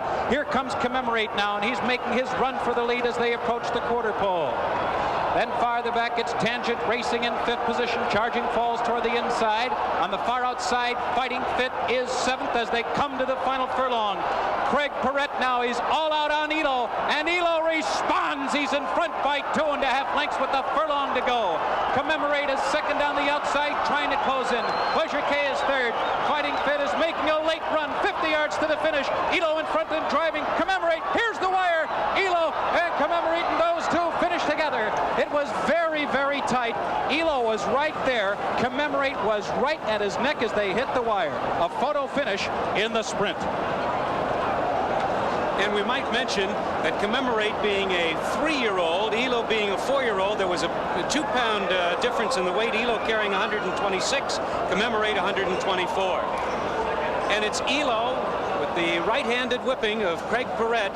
And you'll see in the gold cap, 3 off the rail, that's Commemorate, and Chris McCarron, one of the great ones of our time. Princess Tracy spits it out here and drops back. Pleasure K, the filly, is out of it at this point, and it's a 2-horse race for the wire. Elo looks like a winner, but watch the late surge by Commemorate, the exclusive native colt who is bred in Kentucky, trained by Laz Barrera and racing the colors of the Winfield Farms. Here's where everybody in the stands crosses their finger, takes their breath, but I think it might be Elo, at least from our location. But let's take another look from our finish line camera. Oh, by a nose. That's a photo finish. And Dave, as you projected, Elo breaking out of there so quickly and perhaps almost spending the chance for that $500,000 victory on the backside. Quick first quarter, 22 and 2, 45 and 3 for the half, 57 and 1 and 110 and 1. Very respectable for Elo on the front end the whole way. Craig Perrette had just enough horse apparently, but it's unofficial. They're studying the photo now. Elo and Commemorate, their noses on the line, and with that super slow motion, you be the judge. We'll have the official results for you when we return. The $1 million sprint is history. There's your winner. It's now official. Elo, the 5-horse ridden by Craig Perrette. The photo by a nose over number 7, Commemorate, ridden by Chris McCarron. McCarron with another second today. Third was Fighting Fit. Fourth, Pleasure K. Chris McCarron, now the #1 jockey in earnings in 1984. He's with Sharon Smith. Well, Chris, a disappointment, one more jump, as they say, but a good race by your horse. Yeah, the colt ran really well. He was running strong at the end, and one more jump, I had that horse, and it was exciting. Another thing we got to observe here, it doesn't look like a horse is going to win on the front end. If a horse as fast as Elo almost got caught at 6 furlongs, boy, you have to have some plans in mind for the later races. Well, it's a very long stretch, and you better be sitting and waiting, saving some horse. It's a 16th of a mile further than it used to be, and at least the horses in California, they're not familiar with a stretch this long, so you're going to have to make sure you got a lot of horse when you turn home. Hey, there's a lot of money for second place as well. Let's go now to Pete. Well, we kidded on a show a few minutes earlier about owners spelling the horses, spelling their names backwards and naming the horse that way. Harvey, you started this thing. Talk to Ali Cohen, the happy winner. Yevra, Elo, Etap. This is one of the great stories in racing. These people have had the same trainer for 18 years. Mr. Cohen, tell us quickly how you got into racing. It was at the March of Dimes Ball in Miami Beach at the time that Elliott Roosevelt was manager, and we were one of his guests. And Pearl Mesta, on a raffle, pulled out the ticket, and sure enough, we won a racehorse. You got a horse, and you've been successful all the time. Bud Letman, great. Congratulations. Back to Dick. All right, Harvey. Well, if you like the number 5, you did all right today. That's 2 wins and a second for the 5 horse in the day's activity. Elo officially the winner at $460 to win, $380 and $280. Commemorate, $7 to place, $420 to show, and Fighting Fit, the show horse, at $280. Let's go to Michael and Bruff. Well, plenty of excitement down here, and indeed, personally, I'd like to say how pleased I was to see Princess Tracy run so well. Rob? She ran a blinder. She's a very fast starter. To be beaten out of the gate only by Elo shows how good she could be if she stayed here. Exactly. You know, we're coming up to a race that I think we're going to have quite a say in. When I say we, I mean Europe. A race on the turf, on our own footing, as it were. This is where I think we've got a winner, folks. I really do. I think Leofan is nailed on here, provided he handles the competition, the tightness of the turns. He's never been on a left-handed turn in his life. But you stay with us. Leofan on the turf. It's nailed on. That sounds the utmost of confidence. Of course, there is a local lady that originally came from our part of the world called Royal Heroine that she's going to make him go. But I agree with you, Leofan. Dick? Yeah, they're undaunted, aren't they? Bruff Scott and Michael O'Hare. Elo retires with $500,000 more. The Breeders' Sprint champion. We have plenty left at the Breeders' Cup.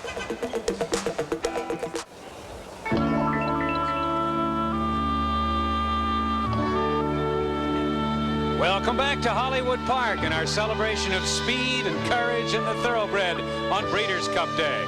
And the Breeders' Cup Sprint is in the books. The winner was Elo. And moments ago, this was the scene in the winner's circle. The Honorable George Deukmejian, Governor of the state of California, presenting the Breeders' Cup Trophy to Ali Cohen, the owner of Elo. How about the assignments here this afternoon? I get to say Arasan Uktarain, and Dick gets to talk to who? And the John Gonzalez says Linda Evans should say very close. It's a tight shot that they want to get here. Oh. Are you enjoying yourself? I'm having a wonderful time. It's a very exciting day. We've heard all about our experts, and they have all the analysis. They've studied the form. How do you pick the horses? By color? Do you have my system? Just take a number and hope that that's right, or a name strikes your fancy? Well, actually, I'm a numerologist, so I add up the name and get all the numbers, and then I bet on it, and I've only won 1 out of 3, so I don't think this is going so well. So you had the winner in the first race. Yes.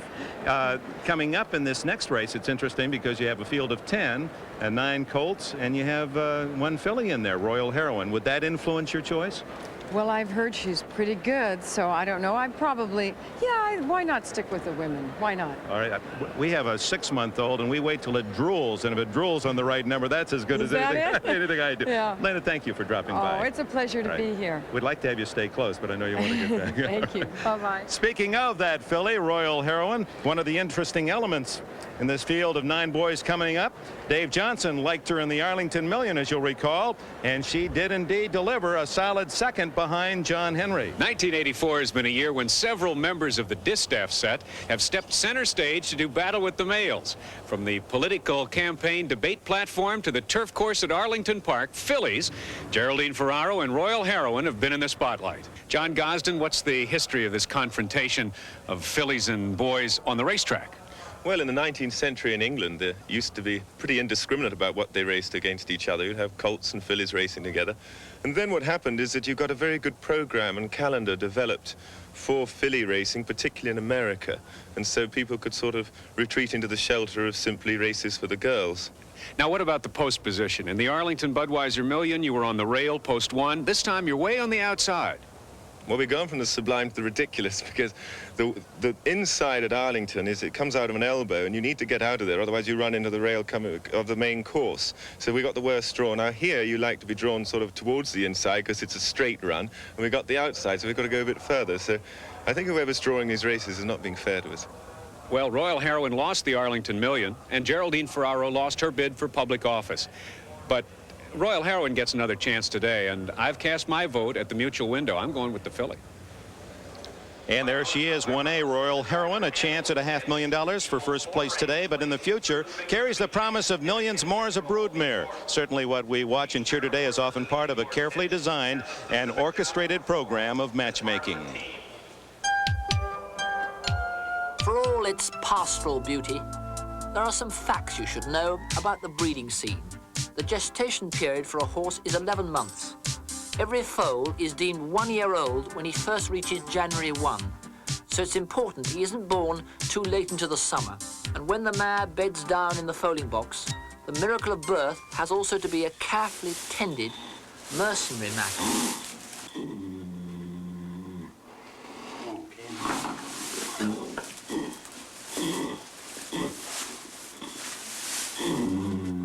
Quite apart from the normal veterinary concern for the producing mother, is the importance for her to recover well enough, to conceive again as soon as possible. Within a month of that nativity come arrangements for the next matrimony. Okay, and the mare's name? And the stallion? Seattle Slew? Okay. Okay, and you want to breed her what day? Wednesday afternoon? And what type of mare is she? It's springtime, and for thoroughbreds, romance is in the air. It's a chauvinistic deal. The ladies are vanned in to the court of the masters. But for these gentlemen, lovemaking is now not just a pleasure, but an intensely supervised business. A stallion will have some 40 mares between January and July, which can mean 2 matings a day at the height of the season. And what was once a beautiful private moment is now about as secret as the Super Bowl.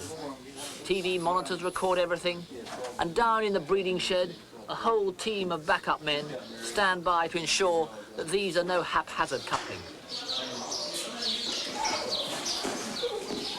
A fruitless mating here can cost tens of thousands of dollars. An infection is 10 times that figure. So these precautions are necessary, but it's still small wonder, perhaps, that some stallions think that the whole copulation kick is not all it's cracked up to be. Seattle Slew is certainly one of them. Slew come down here and he take his time. Well, I don't know whether I like this girl or not, so I'm going to better take me on back to the bar. That's where Slew is. Yeah, he's a sometimey horse. Sometimey horse. Sometimes he's all right and sometimes he's not all right. Well, Slew may be sometimey, but mares are queuing up for his favours, because with Slew Gold and other champions to his name, moments like this can become the start of racing history. But the real fascination of the breeding game is that hope is revived with every birth. Any well-bred, well-made foal scurrying round the paddock could be a hero within 3 years. He is the stuff that dreams are made of. I love that line from that groom. Seattle Slew, sometime a horse, sometime all right, and sometime not. Well, the timing was right for 3 horses. They've made their owners $500,000 richer today. In the first race, the favorite, Chief's Crown, with Don Macbeth aboard, winning that race of 2-year-old colts. And outstandingly, a disqualification for Hans Valentine in that one. And finally, Elo.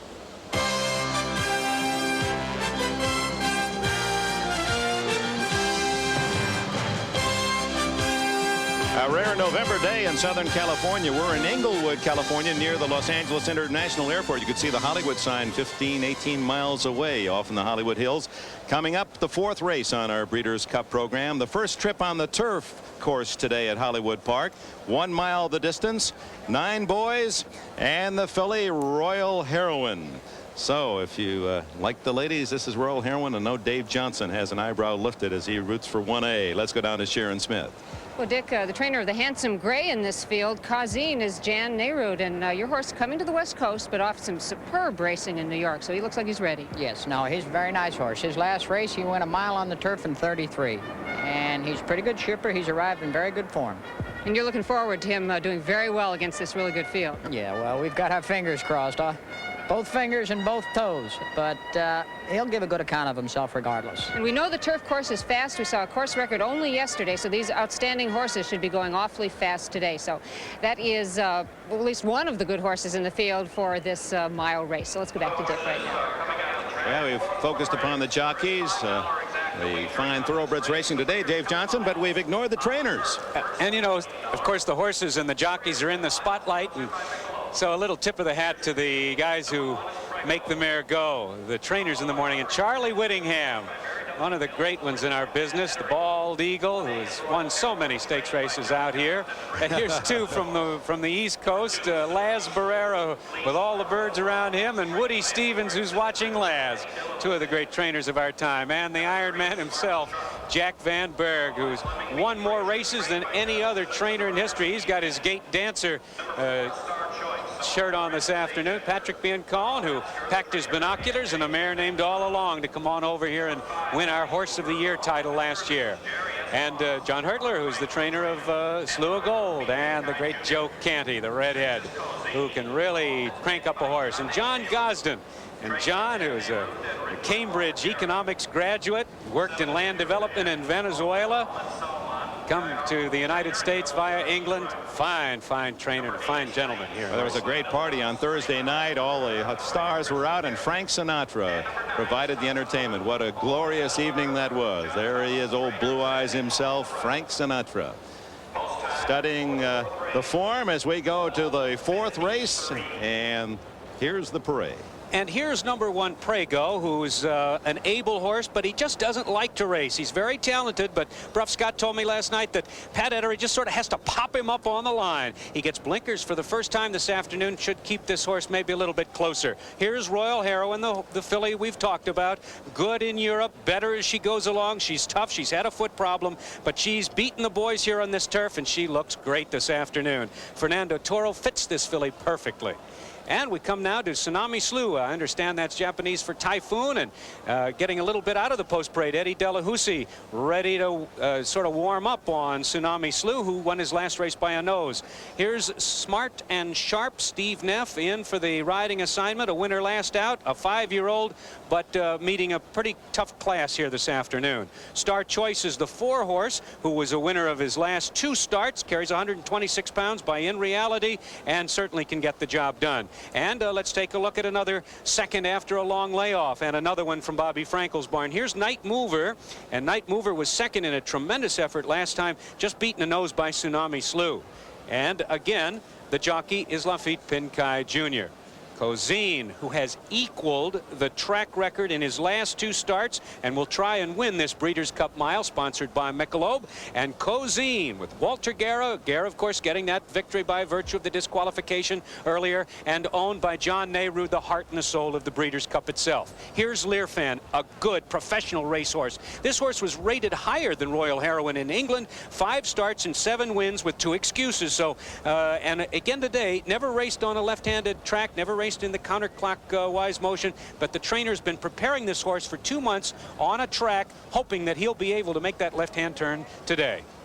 Tights with Chris McCarron won the Volante handicap last time out in fine fashion at 1 1/8 miles, and the mile turf distance and the grass surface should fit Tights very well. Tight, trained by Lazaro Barrera. Tons a Run is the oldest horse in this field at 6, but a little bit uneven and a little bit unlucky. The owner told me at the press conference the other day they thought that the problem was pace, and they probably thought that Sandy Hawley is going to try and have this horse up a little closer than usual. So there they are, the 10 horses in the $1 million Breeders' Cup Mile on the turf, sponsored by Michelob. Dave, do you feel the smiles from a long way from our position? The Irish entry of Prego and Royal Heroine on the board, the favorite at 7-5. I wonder what Michael and Bruff think of it. Well, sometimes we win and sometimes we lose. Sometime. The odds don't seem too good. You know, earlier on, Bruff, some of our colleagues were talking about horses that had layoffs and came back. Why did Learfan have a long layoff? Well, he was sick after the 2,000 guineas. The one time he's beaten some way, he was still third in the best mile race run in Europe for about 10 years. He was third there, didn't run for 3 months. He won a Group 1 next time in France. Last time in France, he was on the soft. He's a very good racehorse, this indeed. It'll be an unfamiliar track. If he doesn't get harassed early on, I honestly think he's too good for this field. He's too good for Royal Herod, I tell you. You are very confident. Let's see how they bet here. Here's the morning line. Well, you can see for yourself there that the entry up at the top, they are the ones that are the favourites in that morning line. And, well, our horse, he's coming along, and he was 9-2 in the morning line, but I think he's somewhat longer than that at the moment. Yeah, my money's going on at near like 7-1, and that'll suit me fine, because Royal Herod, she hasn't run for 2 months either. There you are. He's 7-1. The entry is 7-5. Very short. Prego just could be a big surprise, but Royal Herod's had a foot problem. I don't really fancy her. She's obviously very talented. We know how well she ran in the million. But I know you other gentlemen have got fancies on things like Cosine. But Learfan will do for me. Here's Tom. Well, thank you, Michael. We're back in the stable area visiting with one of racing's all-time greats. This is John Henry. He's just had a bouquet of flowers delivered. The card says, "Get well soon, love, Linda." Of course, John Henry was trying to eat the roses right now out of the first Breeders' Cup Day because of an injury. But he does have a rooting interest today. If Slew of Gold should be defeated in the Classic, then John Henry would likely be Horse of the Year. And in the interest of fairness, we've got a monitor set up here for John Henry to watch the race. He'll be rooting against Slew of Gold.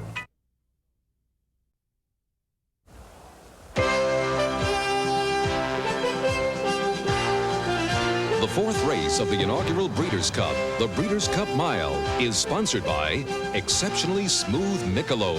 Where you're going, it's Michelob. Here's the one I'm looking forward to, a mile on the turf, and here are the horses to watch. The last time we visited with international sportsman Robert Sangster, he was telling us about the colt he had paid $8 million for, didn't want to pay it because he had a bad foot. Well, Robert doesn't mind paying every cent of the bills on Royal Heroine. A grand filly, set the pace in the Arlington Million. Only John Henry beat her, and as we all know, there's no John here today. Wrong again, Pete. There is John Nearwood, and Jan Nearwood, his son, trains Cosine. This is about as good a grass miler as you're going to find in America today. Here he is at Belmont Park, track record equaling performance, a mile in 1:33. If he acclimates to the California grass, he is going to be tough. And to acclimate, he'll have to contend with the locals, like the 3-year-olds, Tights and Tsunami Slew. Last winter, they were California's classic hopes. By midsummer, they only had hopes, but they run together a lot. Tights is winning this one. They might run together again today, but I have a feeling it won't be 1-2. It might be 3-4. We've heard Bruff's strong opinion on Learfan. Trouble with Harvey is you're usually so undecided. No, I'm not undecided this time. Cosine, John and Jan Nearwood, the gray horse runs his race for Belmont Park. He will win at a mile. We've scripted this show so far, been right on everything, so I'm going to take Bruff and Harvey, Learfan and Cosine in an exacta. Dick? All right, Axis 3 for 3, Cosine and Learfan, they say. And let's look at the current odds. The entry of Prego and Royal Heroine, the favorite on the board at 8-5. Tsunami Slew 7-1. Then the long shots, Smart and Sharp, Star Choice. We've got Night Mover 6-1, 7-2 on Cosine. Learfan at 5-1, 6-1 for Tights, and Tons of Run at 40-1. Sharon? Well, Dick, you know, it's always a relief for the trainer of a filly to see her come out for a race calm. Now, it is November, so it's unlikely that a filly would be in season, but sometimes they are. That means they're more interested in the colts than in their race. But Royal Heroine came through the paddock extremely calmly. If she's ready physically, she certainly will have her mind on her race today, so she's looking pretty good in this race. And I also like the great Cosine. He looked extremely good in the post-parade. So let's go back to Dick. All right, Dave Johnson has already indicated he likes Royal Heroine. It's Cosine and Learfan for Harvey and X. Now let's go upstairs to Tom Durkin. All right, Dick, thank you very much. And waiting for Learfan to move into the starting gate, the European. And Learfan, of course, that's a very confining and claustrophobic space in the starting gate for a horse. And quite honestly, some of them have a fear of that space. And so the assistant starters will do their best to calm down the horse, and the jockey will do his best. And we're having a real problem with Learfan. Now you can hear some of the assistant starters, I believe, talking back. Now Robin is out at the starting gate. Robin, what's going on? Yes, Learfan's acting up a little bit out here, but we'll have to remember it's the first time he's raced in this country, so it's not familiar. Now he's in. Sometimes you just have to give him a little bit of time. They calm down. And what the assistant starter did there, one of the tricks of the trade, he put a blindfold on Learfan. Couldn't see the gate, wasn't afraid of it. We're waiting for Prego and Royal Heroine. And there you see Prego. Of course, the silks will be exactly the same as Royal Heroine. They're both owned by Robert E. Sangster, who has spent millions and millions of dollars on thoroughbreds every year. He's trying to get a little bit back of it right now. They're in the gate. And they're off. Smart and Sharp is hustled out to get to the lead. Put to the whip, and Smart and Sharp dashes clear from the field by 2 lengths. And there goes Tsunami Slew now. He's up to dispute the early pace from second, and Cozine came away third on the outside. Star Choice toward the inside is fourth. Royal Heroine is now fifth on the outside. Tights is racing in sixth. Learfan on the outside now begins to move up from seventh. And it's Night Mover saving ground all the way, but he's back at 8th position, followed by Tons a Run, now 9th by 3, and Prego is the trailer as the field begins their run up the backstretch. Smart and Sharp breezing along with the 2.5 length lead. Tsunami Slew is giving chase. Cozine is poised for the final furlongs on the outside third as Star Choice moves through on the inside from fourth. There goes Learfan. He's gaining ground quickly on the outside from fifth. Quick fractions, 22 and 3 for the quarter, 45 and 3 for the half mile, and the field rounds the far turn. Here comes Tsunami Slew, and he bursts through between horses now. Tsunami Slew is up to take the short lead. Cozine is right at his neck, second on the outside. Smart and Sharp right there toward the inside is racing in third position. Star Choice behind a wall of horses is now racing in fourth. The filly Royal Heroine is making her run now on the outside, and Learfan has dropped back. They're coming to the final 16th of a mile. Royal Heroine sweeping to the lead from the outside. Cozine is now second. Tights is making a late run, and they're coming to the finish. Royal Heroine, a host of others closing in, but here's the wire, and Royal Heroine has won it. Royal Heroine under expert handling by the bull, Fernando Toro, another win on the Hollywood Park turf course. Fernando Toro aboard Royal Heroine, the 4-year-old filly bred in Ireland, beating a field of 9 of the boys. And beating them convincingly. We've had a course record yesterday. Sabine set the course record 1:33 and 2, and watch this one in the time of 1:32 and 3. A good trip for Royal Heroine, and beautifully handled. Cozine, the gray horse there. Oh, what a nice race. And here comes the Star Choice between horses, the 4 horse who's going to eventually get the place. But it's Royal Heroine who had to contend with John Henry in the Arlington Million. Didn't have John this afternoon. Had the boys, but beat him convincingly by about 2 1/4 lengths. And they'll have to study the pictures for second and certainly show, but no question Royal Heroine nose on the line first. Robert Sangster's 4-year-old filly, Irish bred, as we said. John Henry had battled her to win the Arlington Million here on NBC earlier. And for Royal Heroine, who had won over $600,000 in her career, she's just picked up $500,000 more. The winner of this Mile Classic on the turf. 1964 Preakness, her great-grandsire, Northern Dancer. And the lines lead to a winner today, Royal Heroine. They've studied the photo, and indeed, Royal Heroine. And they are now announcing it's unofficial at the moment. The 4-horse Star Choice was second. Cozine, the 6-horse, third, and Tights finished fourth.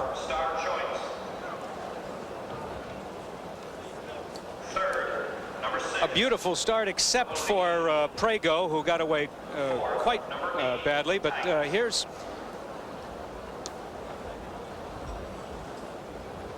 we're watching it again as Smart and Sharp with Steve Neff set the early fractions. Michael, what did you think about this victory by Royal Heroine? Well, I've always thought she was a very good mare, and certainly she proved it there with that terrific run. She looked as if she was in a bit of trouble turning into the straight, where Learfan was going as well as anything. But from there on in, it was Royal Heroine. But here they are now about to swing into a bend down here, and you can see that the principle of the race, Royal Heroine, is just moving up there to the right of the picture with Learfan out on the outside. And here she is now in the center of the picture, just lying about 6. That's Royal Heroine, and Learfan ahead of her out on the outside. Things were going well for Learfan then, Bruff? They were going well for Learfan, no excuse, but he didn't act. He missed the break. He was always on the outside. He lost his rhythm, really. But let's hand it to the old man, Fernando Toro. The great thing about race riding, people, is really that it's the wisdom that is more important than the muscles. Fernando Toro is no chicken nowadays, but goodness, he's ridden a wise old race here. And he sat really snug and quiet, and this filly threw absolutely beautifully. And she gave him absolutely full cooperation. Look at her move there. When Fernando asks her to go, she goes, and she truly is what her name suggests, a Royal Heroine. And away she goes, another winner in the Sangster colours. An impressive winner, an American record winner. In an American record time, 1:32.3, Royal Heroine. Let's go to Sharon. Well, Dick, Jim McKnight rode Star Choice to an excellent second-place finish. Really no match for the filly today, but the best of a pretty good bunch apart from her. He ran a big race, and I was well pleased with the way he ran. He broke good and settled just off the pace and was able to save some ground. And when I eased him out in mid-stretch, he came on and he ran a big race. Just took a nice filly to beat him. This turf course awfully fast. We had a record yesterday, another record today, 32.3. My gosh, is it that fast? It's fast. It doesn't really feel that hard underneath a horse. It's just got a good spring to it. Good live course. It's got to be a thrill for you, even second in a race of this stature. What a thrill. First would have been better, but I'm satisfied anyway. As they say, second's better than third, so. Well, congratulations to you, Jim. Let's go to Dick right now. All right, Royal Heroine officially winning it. $540, $4.280 the payoff. A 60-to-1 shot. Star Choice pays $35, and Cozine $360 to show. John Nayrode, trainer, owner, experienced eye. He sees much more than just wins. A thoroughbred is a running machine. He must have a skeleton that if you took all the meat off the bones, he must have a skeleton that balances. Then he has a chance to perform. He's no different than a football player. You watch our greatest football players and our greatest baseball players. They are very well made, they're very well balanced, and they move with very little effort. I remember Warfield with the Dolphins in Miami. He didn't run, he flowed. This is what we're looking for in a thoroughbred. We look for soundness, we look for balance, we look for intelligence. Anytime you have a horse that is an extremely good racehorse, he is extremely intelligent. And he may have a crooked leg, he may have a big ankle, but he is so well balanced and the weight so well distributed that he will go ahead and race in spite of his infirmities. John Nayrode, a Hall of Fame trainer. Royal Heroine has won it. We keep an eye on her and also on the humor of Peb and the racing form. Have you ever seen such perfect? Well, I guess beauty is in the eyes of the beholder. We'll return to the Breeders' Cup.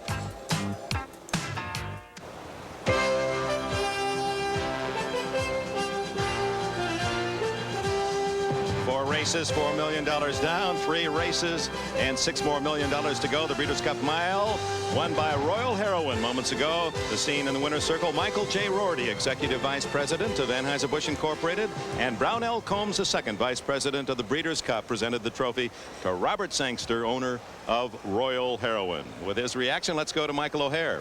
Well, down here we have the big people of the big race, or that big race anyway. Robert Sangster. Robert, you get tired winning all these big races. Never mind. I was second in the Australian Derby last week and third in the Melbourne Cup, so it was nice to win a race. How come Royal Heroine was the main one of yours that was entered for the Breeders' Cup Series? You have a lot of good horses in Europe. Was there something behind this? I think we were lucky, really. We foresaw that Leafior was standing in Japan and wouldn't be qualified for the Breeders' Cup. So Luca Comani, who had not Tinozo, Ptolomeo, he and I got together and we put Leafior in the Breeders' Cup so that we could qualify for the race. Otherwise, should have been like Committed, who wasn't in the race. In other words, you entered this one when the sire was way... When the sire was in Japan, we paid the money to qualify the filly. Ruff, over to you. Yes, and Fernando Torres with us here. A wonderful race, Fernando, a real big winner. Tell us through it after the last turn, because that was when everyone was beginning to come tight. I was a little bit concerned about when a horse moved on the outside of me, and I didn't want to move too soon, and I decided to stay right behind the leaders. At one point, that horse on the outside started to stop, and I give me the chance to get in the clear. And I knew right away after she got in the clear, she accelerated and she was gone. An American record. Congratulations, everybody. Thank you.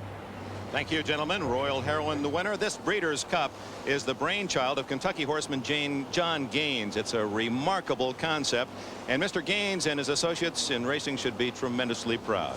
Tom? John, the first Breeders' Cup Day is a reality. What were you trying to accomplish? Well, Tom, the Irish have got a marvelous proverb. They say that the outside of a horse is good for the inside of a man. We're here to celebrate the beauty, the character, the indomitable courage, and the majesty of the thoroughbred with everyone who has eyes to see. The thoroughbred is the fastest animal in the world.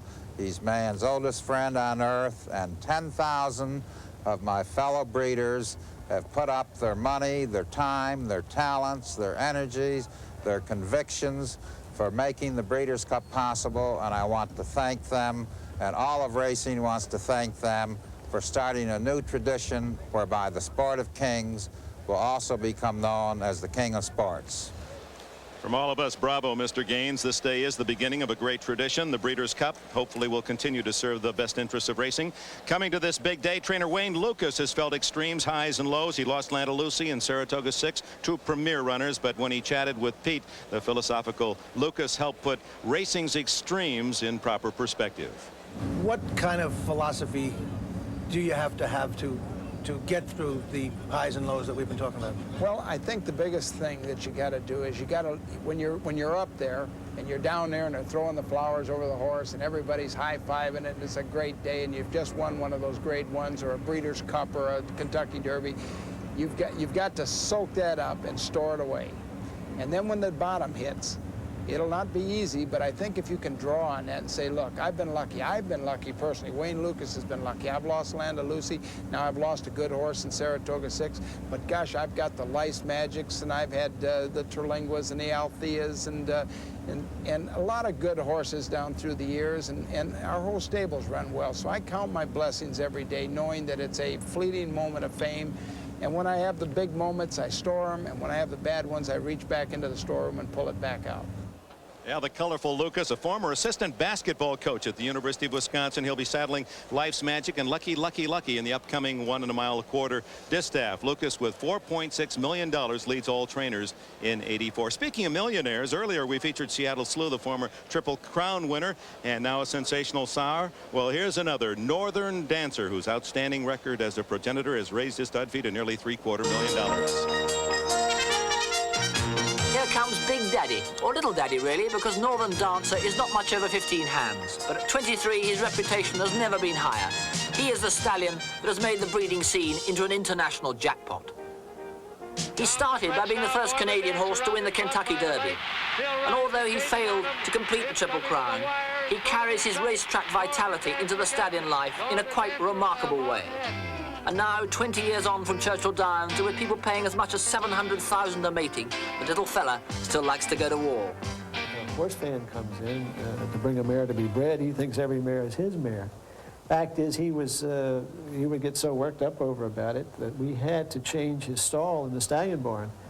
His old stall faced the breeding shed, and when he'd hear that truck come rolling up, why, he would stand up on his hind legs, put his feet on the window and look out to see who was coming. And he wants to be the first one out to be turned out to paddock, and he wants to be the first one to come in. To himself, he is king of the mountain, and no sooner does he walk out of his stall than he's on stage, and he knows he's good, and the world knows he's good. But all this fuss has not really been because of success at home. He's never sired a Kentucky Derby winner. His triumphs have been in Europe, at places like Epsom Downs, where the English Derby is run each June, which remains the most coveted prize for 3-year-olds in the world. Northern Dancer has sired 3 Epsom winners, and this year 2 of his sons had it between them.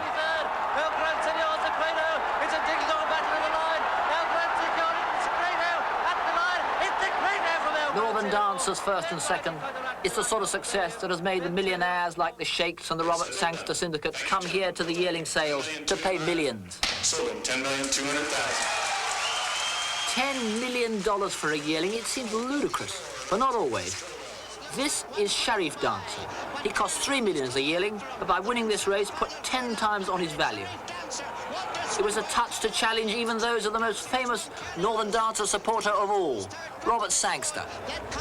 I suppose Vincent O'Brien, John Magner and Northern Dancer have been the 100% success. I mean, this year, at the moment, I've got 120 mares in foal to Northern Dancer or sons of Northern Dancer. And, I mean, I'll keep, where we drill the oil, we'll keep going back there. Is this the most important oil well in the world? Oh, yeah. Horse race, yeah. Big talk from the big spenders across the water. But in truth, Northern Dancer still needs something to complete his book back home. I'd wish for that Kentucky Derby winner for him. I mean, then he could really go out with all flags flying, I think. Yeah, the stars and thousands of others will be watching the fillies and mares next after these words from your favorite local station.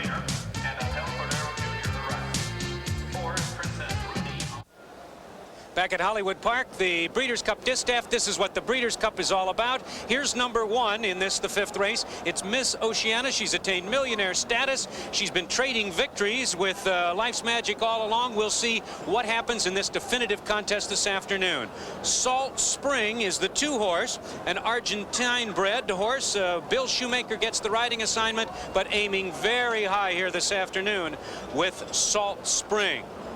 Just 5 wins in 13 starts. Number 3 is Lucky, and Angel Cordero Jr.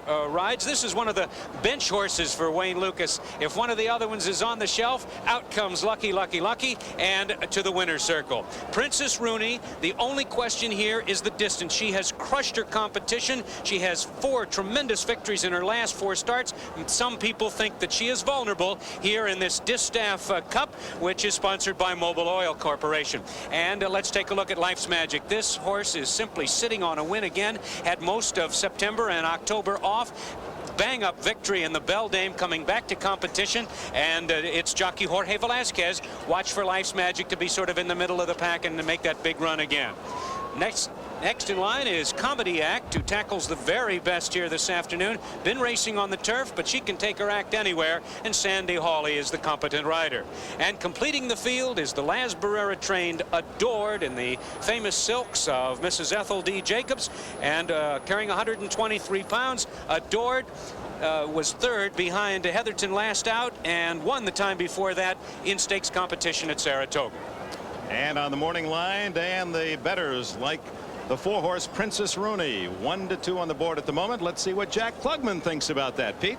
Dick, it's about time Harvey and I got a celebrity. And it's no coincidence that we got Jack Klugman, because he is one of the few celebrities who's also a legitimate horse player, every bit as down and out as me and Harvey. Harvey, you were going to say you couldn't find a celebrity, so you got me.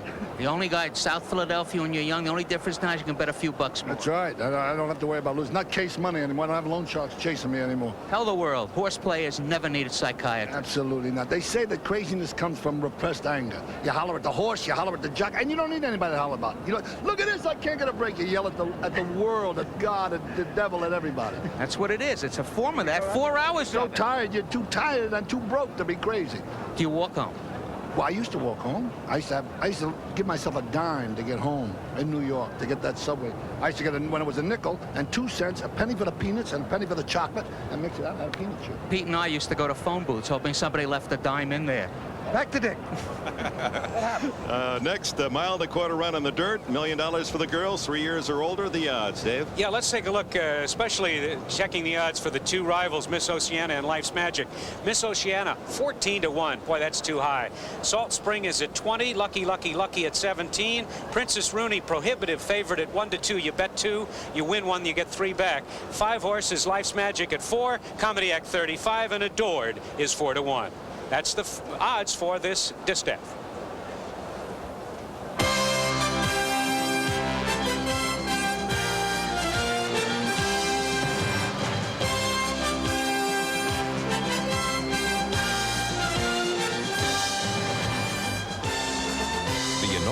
running of the Breeders' Cup is brought to you by Mazda and the full line of sophisticated Mazda products. By the Stroh Brewery Company, brewers of Stroh's, Old Milwaukee, and other fine beers. By Beta Zoom Copiers, only from the mind of Minolta. And by Mobil 1, 100% synthetic motor oil.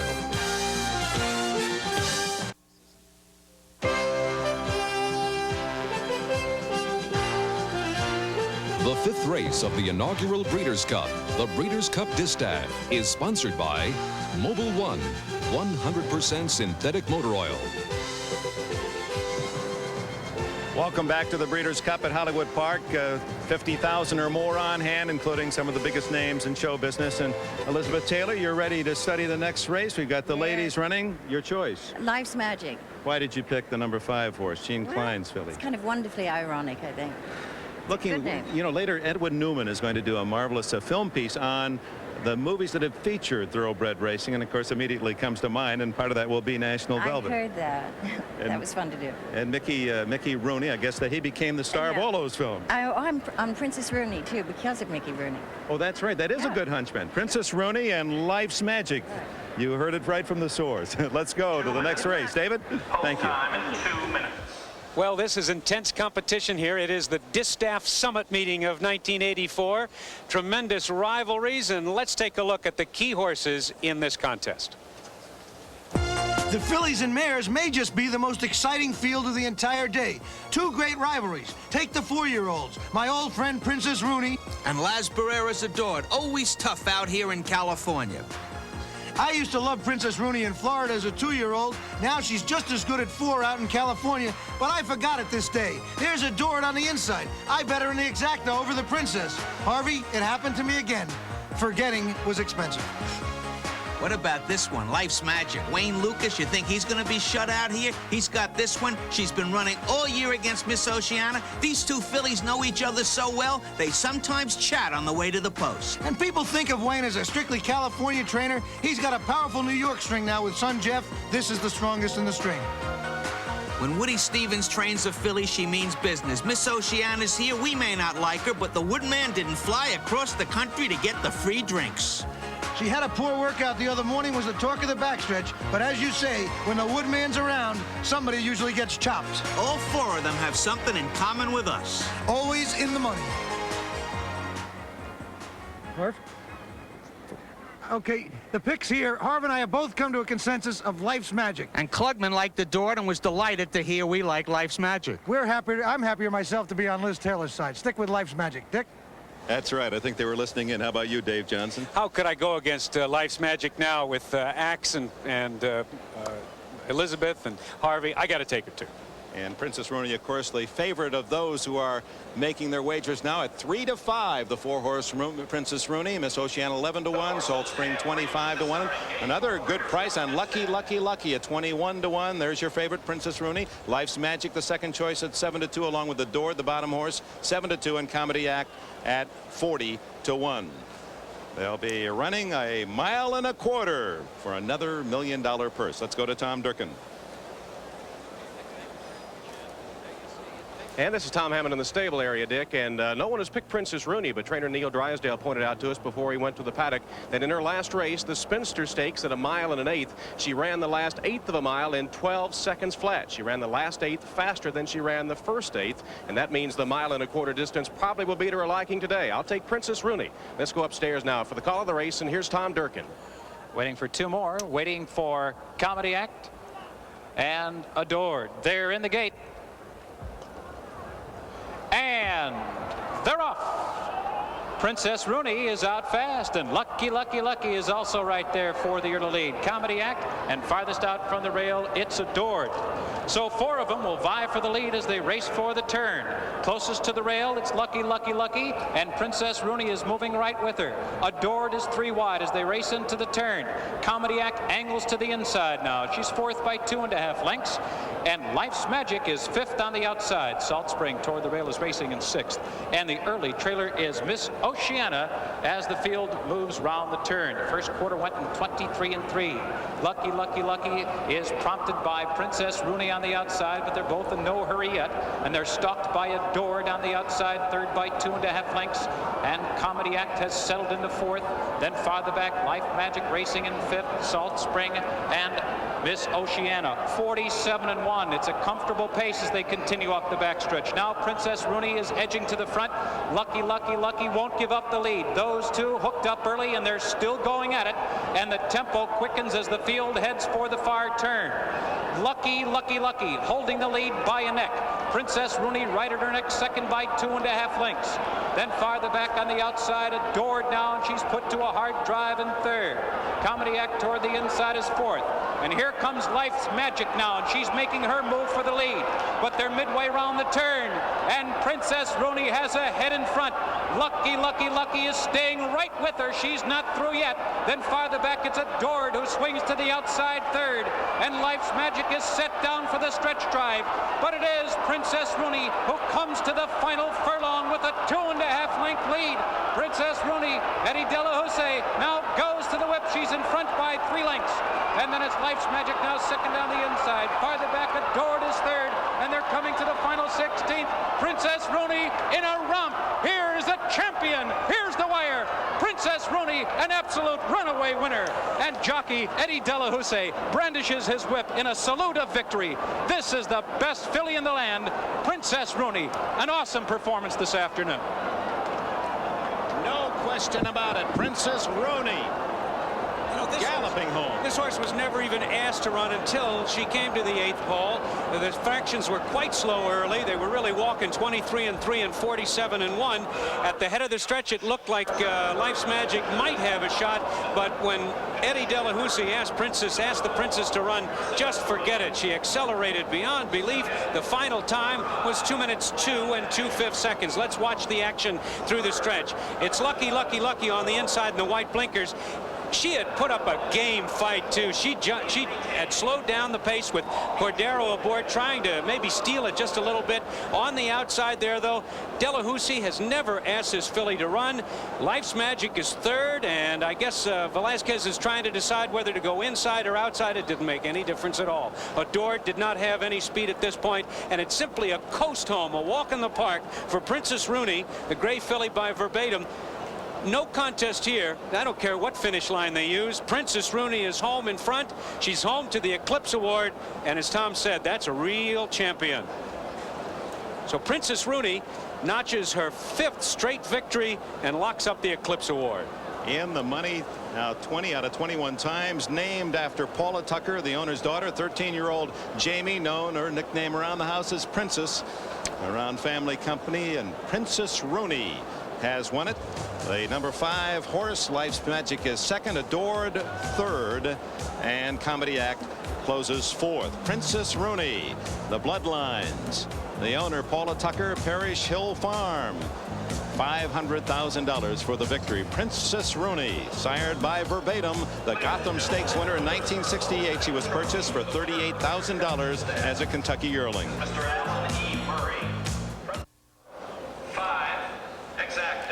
Princess Rooney, the people's choice today, and it's official. $3.40 for the win, $2.60 and $2.20. The price is short. Life's Magic, $3.20 to place and $2.40 to show. Adored finished third and paid $2.60. Let's look at it again with Pete and Harvey. Thank you, Dick. You know, we talked before the race. This is a little trip down memory lane for me, because when this filly was 2 in Florida and Jersey, she was so good. She was compared with Land of Lucy, the marvelous filly of Wayne Lucas's, who got the championship that year and died. Princess Rooney was also undefeated. Had some troubles last year, and trainer Neil Drysdale has brought her back brilliantly in this race. Angel's doing a pretty good job slowing down this pace, isn't he, Harv? We got a very good situation here. Lucky, Lucky, Lucky's being used as a stalking horse. Princess Rooney's right with her. This is a super performance. Neil Drysdale has just joined us, has done such a tremendous job with this filly. Neil, your thoughts here? Look very confident? Well, I think we've got it won right here, without any doubt. And then she just drew off, and I think that's convincing enough to give her an Eclipse Award. I would have to agree with that, Neil. Neil, is this her last race? No decisions been made on that yet. Neil, I have to ask you, I know she was such a brilliant 2-year-old, and last year she had some problems, came from the East Coast to the West. How did you bring her back to this wonderful form? Well, we actually she was sent out to the West Coast with the Breeders' Cup in mind. So the whole year has been to prepare for this one moment, and I'm glad that it worked out well. It certainly did. Okay, this is Neil Drysdale, the owner of the undisputed champion. I mean, I'm sorry, the trainer. We were waiting for the Tuckers, the owners, to come in. The trainer of the undisputed champion, filly and mare, Princess Rooney. Dick, back to you. All right, Pete, and officially, Princess Rooney winning by 7 lengths and paying $340 for that victory. What a run by Princess Rooney with Eddie De La Jose in the irons. There are the official prices. The 1.25 mile distaff has been decided. The winner, Princess Rooney.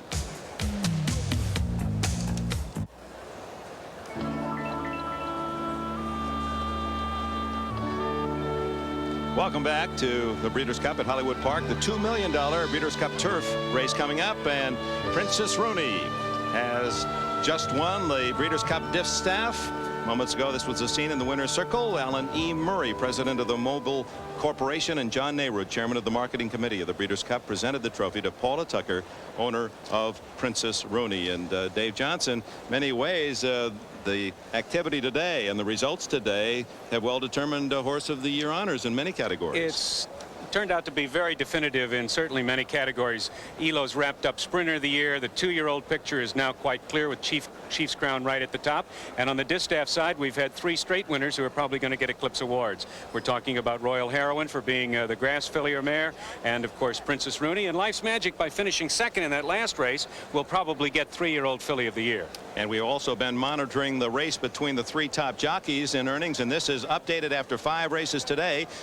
Chris McCarron had taken the lead and still holds it. He's at $10,138,000 in earnings this year. Lafitte Pincaille, who started the day in first place, $9,936,000.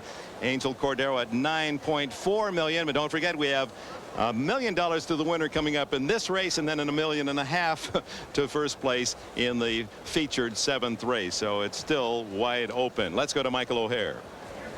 Well, you know, this upcoming race is one where we should really come into it. I know I said that before, but hope springs eternal. 1.5 miles on the turf, and a race that's dominated, we think anyway, by the non-American horses, particularly Strawberry Road and All Along. Strawberry Road, who comes all the way from Australia, ran in the Arc, went too soon, ran in the Washington International, came too late. So this time, maybe Willie Shoemaker will have his stopwatch working, and he'll come at the right time. The ground might be a bit firm for him too, Michael, but he is the best Australian horse to come up here since Far Lap.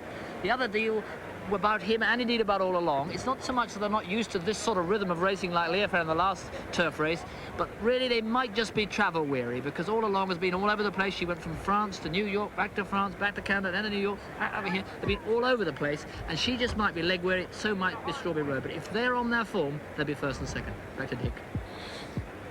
All along, like to have the frequent flyer tickets. The upcoming race was the one we hope to see, the sensational 9-year-old gelding John Henry, withdrawn with a leg injury last weekend. Racing's all-time earnings leader, Tom Hammond, has an update on John Henry's status. 2 weeks ago, after months of uncertainty, owner Sam Rubin agreed to put up a $400,000 supplemental fee to make John Henry, racing's all-time leading money winner, eligible for the $2 million Breeders' Cup Turf race. But last Friday, his racing fans were looking forward to seeing the champion in action against Majesty's Prince, Gato del Sol, and other fine runners. The champion showed signs of an injury. It's a ligament called a suspensory ligament. It would be like your tendon in your leg, or one of those important type of ligaments. And it's down around the inside part of the ankles, his left front ankle, and also he has a little filling in his right front on the inside. And usually it's caused from what they call a splint bone. It's a splint bone. You'd look at it as if it were a wedge type of thing. It comes down to a point. It starts below the knee. It starts out a thick bone, and then it narrows down to a sort of a pencil point. And usually what happens is, Tom, the end of that splint bone is so narrow down there, and it's a weakness in that area. It doesn't serve much of a purpose in the horse. I don't even know why it was even there to begin with, but once in a while that tip breaks off, and it causes an irritation to rub against the suspensory ligament. Ron, what is it about John Henry that makes him able to compete at 9 years of age when most horses couldn't compete in championship form? Several things, I think, attributed to that, Tom. I think one of them is action. He has tremendous action. He knows how to beat you. He's just a real, true professional horse. He has the momentum and the desire to win and the heart and everything there is to make a winner. He has it. So John Henry will miss the first Breeders' Cup Day, but if he's proven anything over the years, he's proven that he is durable, and he's come back from injury before. So racing fans can look forward to seeing him in action next year, incredibly, as a 10-year-old. Isn't that something? John Henry, hard to believe. If he races as a 10-year-old, that would be the human equivalent of a 70-year-old racing against 20 or 30-year-old athletes in their prime. By the way, Seattle Song also out of this upcoming race, broken bone in his leg this past week. Well, as we've seen, the entertainment community is well represented here today at Hollywood Park. The stars have always played a major role in supporting racing, and indeed, the movies and thoroughbred racing always has seemed a comfortable marriage. In fact, a current release, a hit Far Lap, chronicling a great horse from Australia of the 30s. Edwin Newman. Oh, it's nice to have him with us with this unique view. Horse racing found its way to Hollywood long before the Breeders' Cup came to Hollywood Park. The themes of get rich quick, victory for the underdog, and plucky horses and plucky people have always been fodder for the big studios. Now, we can't tell you about every horse racing movie, but we have found that they fall into certain categories. Horse racing is comedy. The dream of a long-shot nag turning into a winner is a staple of the comic imagination. In 1937, the Marx Brothers immortalized The Day at the Races, in which Groucho, as Dr. Hackenbush, turns his nag into a winner with a little help from Harpo, and thereby, though it really doesn't matter, saves a sanitarium. Damon Runyon's It Ain't Hay had Abbott and Costello trying their luck in the back room of a bookie joint. Here, pick yourself a horse. Oh, okay. I'll pick a good one, too. Let me look at your form. Huh? Let me look at your form. Well, if you get a kick out of it, okay. What are you doing? You asked to look at my form, didn't you? Nothing of the kind. I bet $10. $10, right. Hey, come to. Slicker's got an easy mark. They're off. The race is over. You lose. Hey, come on. What kind of stuff? And Lou Costello learned a little of the lingo of the track. Wilbur, you shouldn't give him peppermint candy to eat. It's bad for his teeth. He likes peppermint candy. Now, she's right. You've spoiled the horse's appetite. Now he won't eat his fodder. Eat his fodder? Mm-hmm. What do you think Finnegan is, a cannibal? No, she's going to hang his fodder on his nose. Ain't he gonna look funny with his fodder on his nose? He eats his fodder every day. Finnegan eats his fodder every day? Sure. And what's his fodder eat? He eats his fodder. Oh. And what's his mother eat? Well, she eats her fodder.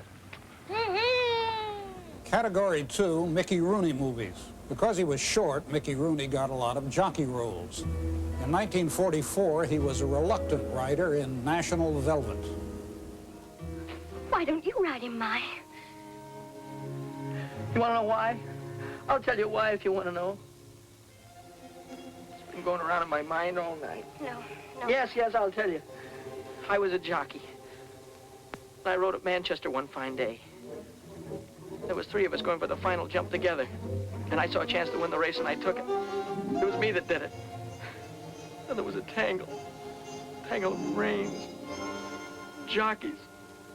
One of them got killed. That's why I don't ride anymore, because I'm afraid. Elizabeth Taylor went on to ride National Velvet to victory, and Rooney went on to 40 years of horse racing movies. Still short, he played an aging trainer in 1979's The Black Stallion. Horse racing as musical, that's category 3. To Hollywood, clippity-clopping horses and toe-tapping hoofers go together. James Cagney sang and danced his way as George M. Cohan in Yankee Doodle Dandy, in the Little Johnny Jones sequence, a number about an American jockey in England. Pony, I am that Yankee Doodle boy. Audrey Hepburn proved she was indeed a fair lady, and more or less a genteel one, during a day at the races at Ascot.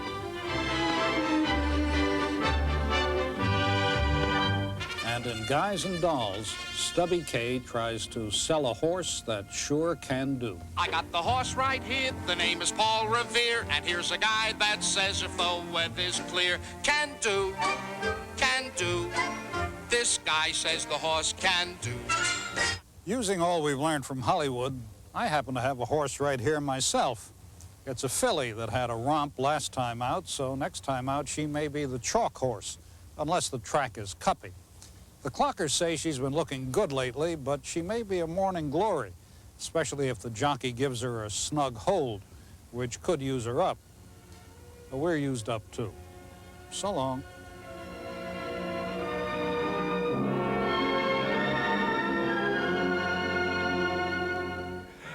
Thank you, Edwin Newman. And one of the few people that I know that really understood what Edwin Newman was saying at the end of that piece, John Forsythe, one of our favorite people. You enjoying yourself today?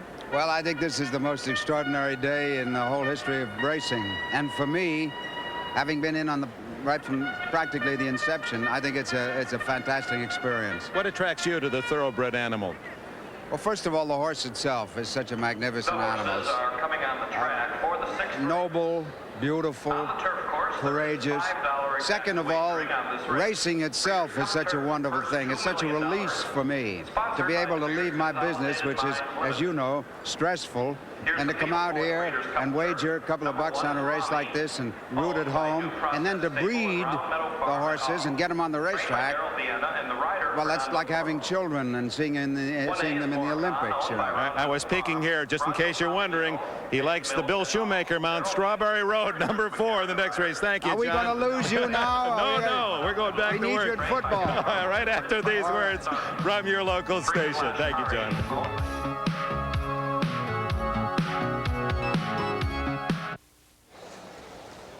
Here they are for the 6th race, the mile-and-a-half race on the turf. $2 million the purse money. We start with an entry from the Darrell Vienna barn. Rami is number 1. Fernando Toro rides. This is a tough, regular horse with a lot of late speed. 1A, Morcon. This horse, well, had a very good spring, but not too much of late. And I would have to backpedal on this one.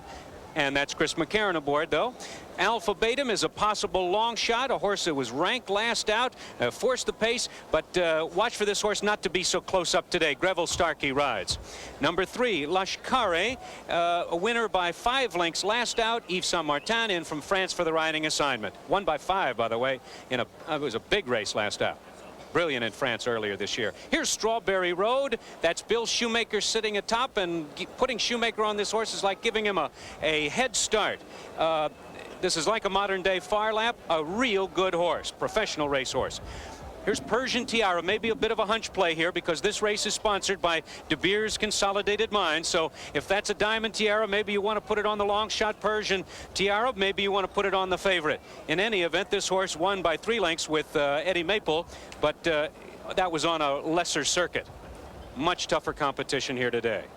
6, Seattle Song has been scratched. Here's Who's for Dinner, and this horse might be just sitting in the right place at the right time. There's not too much speed in this race, a lot of international flavor to it, but they're not going to go out there and scorch an early pace, although he was a very bang-up second to John Henry in the Ballantines 2 outs ago and was a winner last out at Belmont Park on the turf.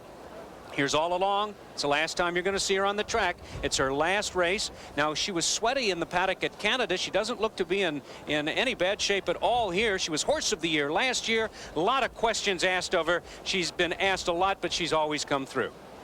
And here's Gato del Sol, a winner of the 82 Kentucky Derby. The big gray one-run son of a gun will be back early. That might be against him, but the distance certainly suits. Majesty's Prince prefers off-going. It's firm over there today, but he's a steady earner, and he was my bad luck horse of the year in '83. Maybe now with $2 million purses, he can redeem himself for all those lost encounters. And Trey Ziem, filly, good early in '84, but she simply lost her form, and I'd be very, very surprised if Sandy Hawley would bring this one back today. 11 of the 8 have run in Europe. A great international race for the fans here in the United States at a mile-and-a-half on the turf. Well, Pete Axhelm, he's been red hot. Had Princess Rooney, another winner in the last race. Let's see how he and Harvey look at this $2 million Breeders' Cup Turf Special. Harv, looking at these odds, Rami and Morcon, the entry are 13-1. Alpha Betum, who looked very good leaving the paddock, is 30-1. Persian Tiara, 30-1. Lashkare, number 3, is 45-1. Strawberry Road, the horse that you were looking at for a bad trip he had, he's 5-1. And Persian Tiara, I think, is the overlay of the day. Trained by Adrian Maxwell. Anytime you get Adrian at 30-1, you're getting a bargain. I think we got a lot of overlays in here between the entry. Alpha Beta is an overlay. I think Strawberry Road at 5, Persian Tiara. They're overbetting Majesty's Prince. I like this horse, but I think 8-5 is short. Running down some of the other. Who's for dinner? Promising at 24-1. All along 4-1. Gato del Sol 5-1 is the underlay of the day. Majesty's Prince, as you mentioned, 8-5, and another underlay, Treziem at 8-1. Dick? All right, gentlemen, and just for you sentimentalists, the 4-horse Strawberry Road, ridden by the Hall of Famer Bill Shoemaker, perhaps his best shot at a win today. They're here from all corners, including Dallas, well represented. Larry Hagman, 3-year-olds and up on the turf. Oh, this is going to be a race. Come by the main stands twice for $2 million, and the current favorite is Majesty's Prince and Lafitte Pinkai.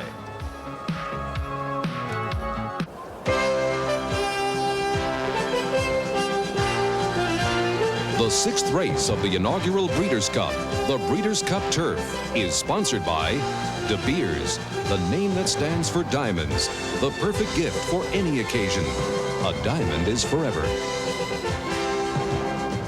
Getting ready for the 1.5 mile on the turf, and 1A Morecon from Great Britain, ridden by Chris McCarron. He's earned over $403,000, or at least his mounts today, although a non-winner, and he now has broken Angel Cordero's record, most earnings in a season, well over $10 million. They're getting ready, 12 horses about to load up, and let's take a look at the favorites. Here's Pete. Majesty's Prince, trained by Joe Canty, one of the turf specialists in America. 11 wins, almost $2 million. Recently, up in Canada, the Rothman International. Under Lafitte Pinkai, he splits horses, comes down the stretch, one of his better races. He's going to win it by 2 lengths. He has to be considered a contender here today. I used to say he just likes it soft. He's shown much more versatility this year. All along, they used to call her the horse of the world. Now they call her a mare looking for her first win of the year. But oddly, she's shown flashes of form. The former French champion who won the Arc de Triomphe last year isn't looking at any Arc de Triomphe horses here, nor is she seeing John Henry. This might be a field that All Along can handle.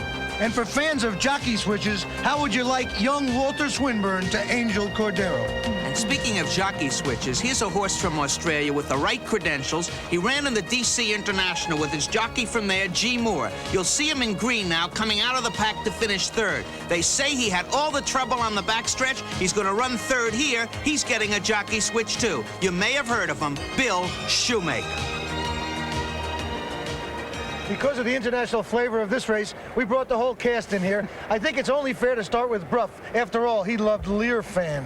Learfan, he's still running, but he just couldn't adapt. But we know All Along could adapt. The joke of this race, if 2 races ago you told All Along with 4-1, you'd laugh. It'd be a certainty. And I think she may well. She's very calm in the paddock. She might be back, and she'll win.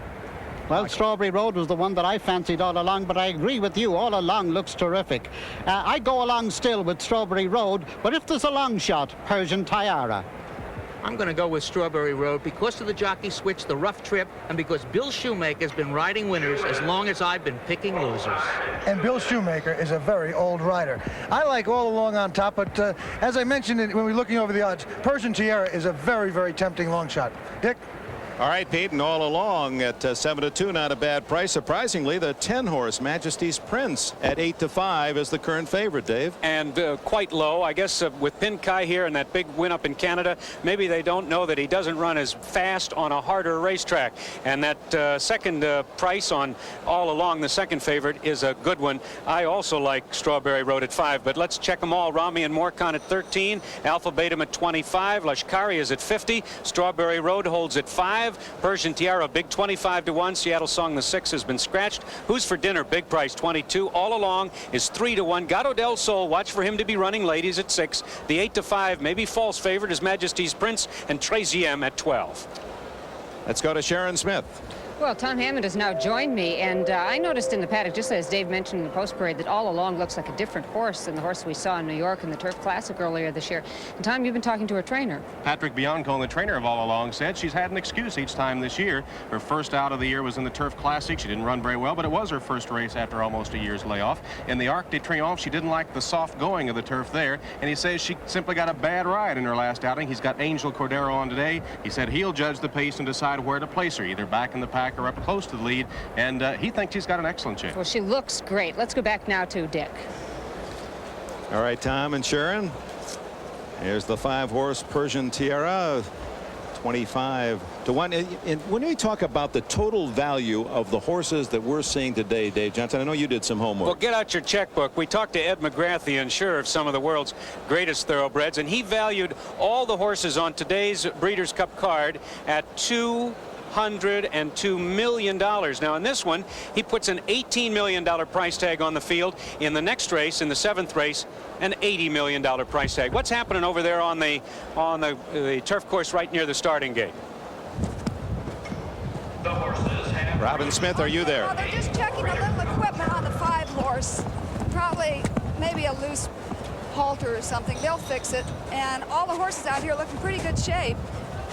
I'm surprised to see these horses having ponies from Europe, because normally they go to the gate without one, but they seem to like it. They're all acting very well. It looks like they're readjusting the bit over there. It looks like a rather complicated bit. That they put the bit on wrong on the horse, and they're readjusting it. She probably got it. It was too loose, and she probably got it over her tongue. So they're putting it back. Robin, for the layman, can you tell us what kind of a bit that is and what it's been used, what it's used for? Yeah, Dave, that's called a run-out bit, and some horses, when they run, they like to bear out to the left or to the right, and they put this on in order to keep them in a little better. It has prongs on the side, and if you pull the left rein, for instance, if the horse bears out to the right, you'll keep a more straight way of running. It's a big help to the jockey, and it doesn't hurt the horse. Robin, I see a lot of the grooms and the folks that work in the stable area right behind you. They're excited about today, too, I imagine. Yeah, there's a lot of excitement out here. And what about a beautiful day out here, Dave. Robin, we also saw that piece of sheepskin over the bridge of the nose there. That's called a shadow roll, and a lot of horses use that. It's so they don't, if there are some shadows on the racetrack while they're running, they have a tendency to jump them, and this prevents them from seeing.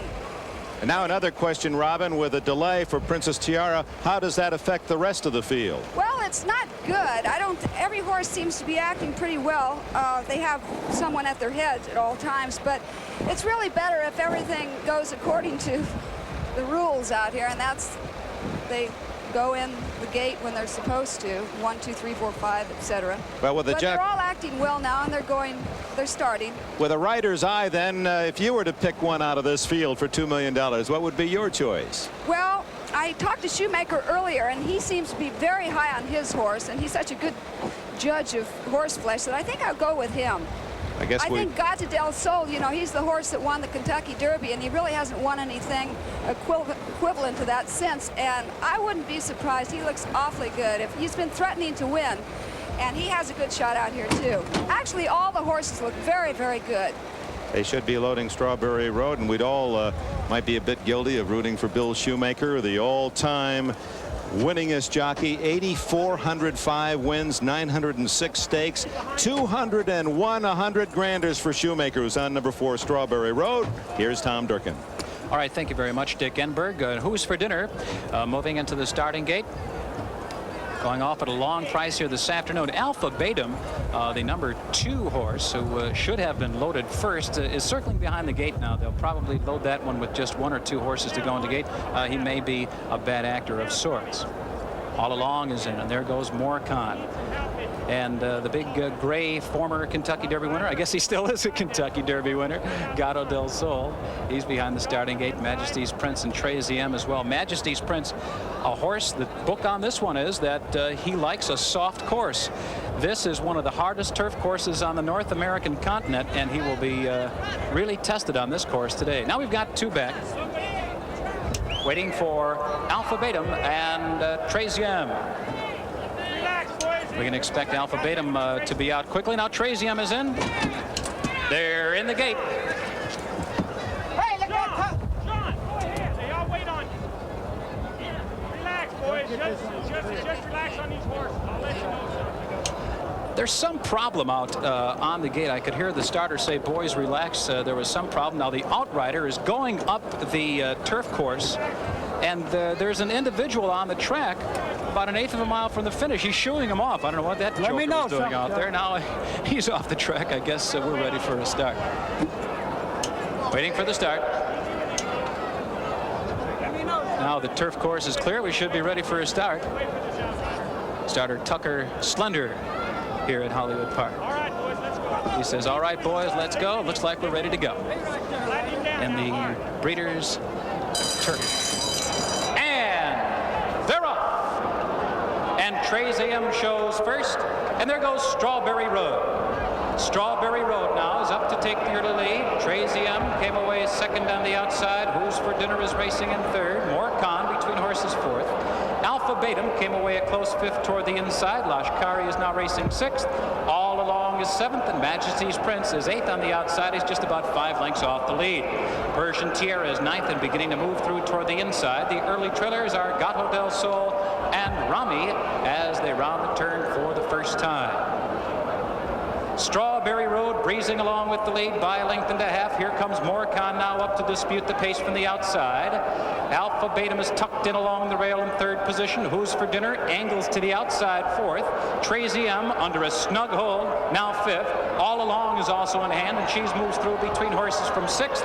Lashkari is tucked at the inside with nowhere to go in seventh. Majesty's Prince is eighth in between horses.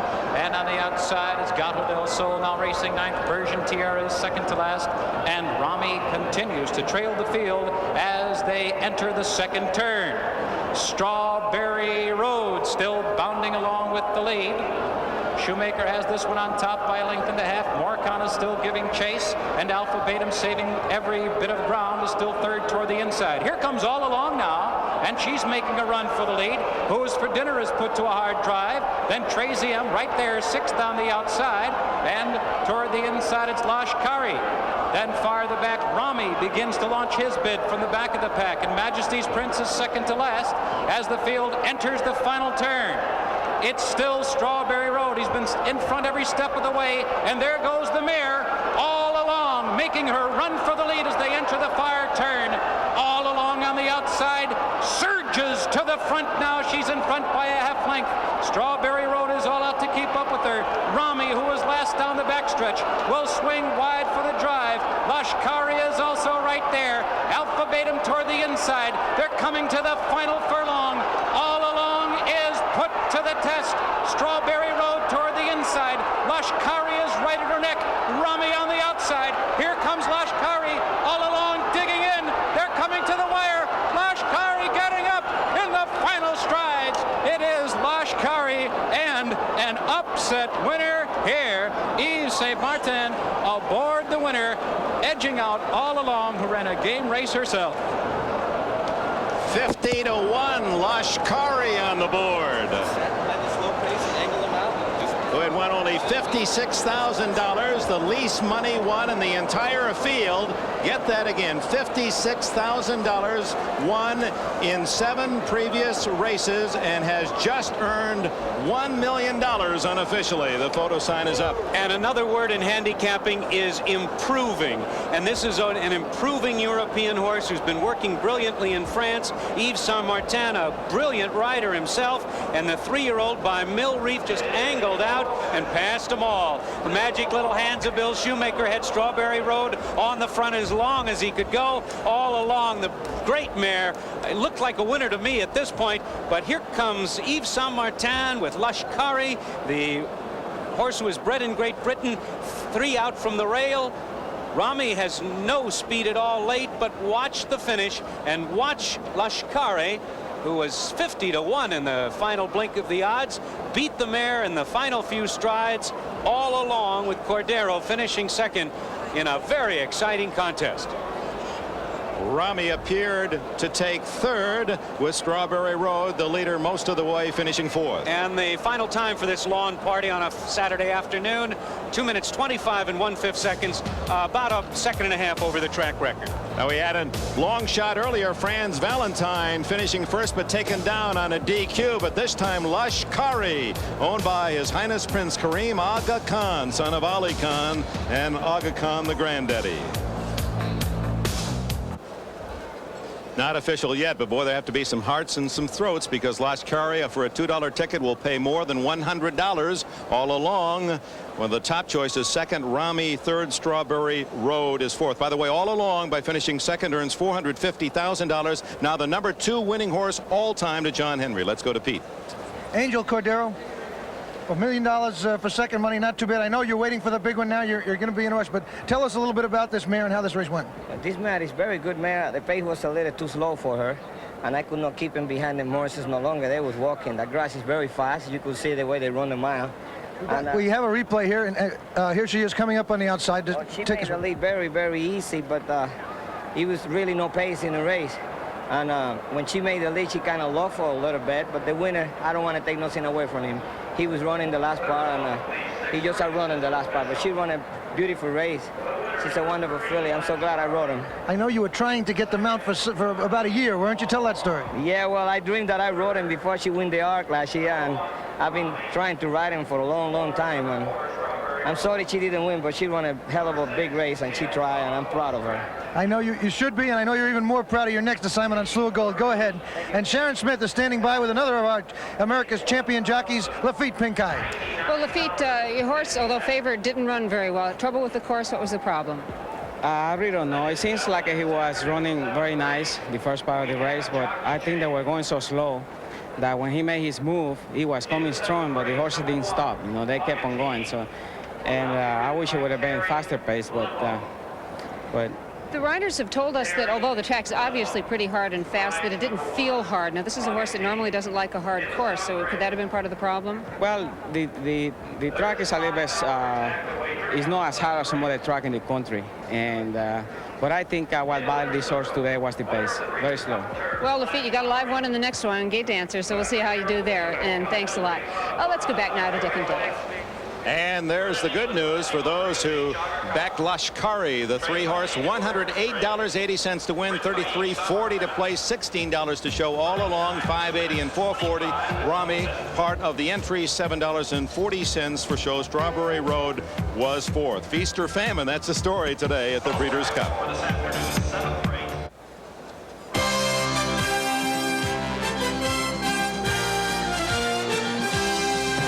NBC Sports welcomes you back to the Breeders' Cup. The turf $2 million race in the books, and the winner, Lashkari, the long shot. Moments ago, this was the scene. Winner's circle, Elizabeth Dolan on behalf of De Beers Consolidated Mines Limited, and C. Gibson Downing, president of the Breeders' Cup, presented the trophy to the racing manager of the Aga Khan, owner of Lashkari. Lashkari bred in England. A 50-to-1 long shot, paying $108 for the win. Oh, I wonder if Bruff Scott had a bob or two on that one. We didn't, but if you're a Frenchman, you can have your Corderos, your Pincayes, your Macarons. This man is the jockey, the French champion of champions, Yves Samata. Your biggest ever victory, Yves. Yes, a very nice victory. I'm very happy. Before the race, I have a little apprehension because the short corner for my horse is first time he's run in America. A little bit apprehension, but his comportment perfect in the race. Beautifully. We look at the closing stages. Very nice race, yeah.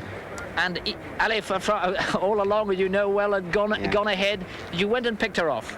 Yes, just before the last turn, behind all along after end the straight, I finished wrong. But it was a big price. I understand he'd been working very well, this horse, but did you really expect to pick off all along in the stretch? Yeah, in the race, near the straight before the last turn, it's all along inside me, Congress was finished then. Yves, many more victories. Thank you very much. Back to Dick.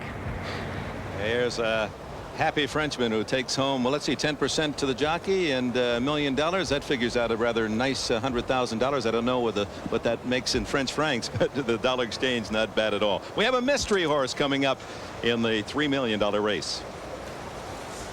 If there's a Cinderella horse in the Classic, it's this horse, Wild Again. He's never run against the likes of Slew of Gold, but his owners have put up a record sum, $360,000 in supplemental money to make him eligible. Bill Allen is one of those owners, and I guess the obvious question is why for a horse that's 30-1 on the morning line? Well, obviously, we don't think the horse should be 30-1 on the morning line, and probably will not go off at 30-1. He's been long odds in all of the 3 races that he's running this year, but the 3 races that he's won of importance have been 1/5 off the track record in 2 of those races and broke the track records, and 1 of them by 5 lengths of Oaklawn handicap. And he's beat some of the best horses in the United States, and we've been waiting to run against Slew of Gold on a California track rather than going to New York to meet him. Now, wait a minute. Now, you think he can win? Are you going to bet your money at those long odds? Well, I certainly intend to. I wouldn't pass up the opportunity. And I don't think any of my partners or the trainer would either. That's Wild Again. If you see him looking at the tote board as he goes to the post, you might want to make a quick trip to the window. Well, Tom Hammond with that interview obviously earlier out in the stable area. Now we have him down in the paddock area with an update. Well, Dick, we do have an update. Karen Taylor of the Slew crew is here to talk about Slew of Gold. You told me you had some mixed emotions. This will be the colt's last race? Yes, this is his last dance, and I feel kind of emotional about it because he will be graduating today, and he's going to a different life, and hopefully, though, our only future now is that he makes his daddy a sire of sires. Well, but this is kind of a sad moment because it's his last dance.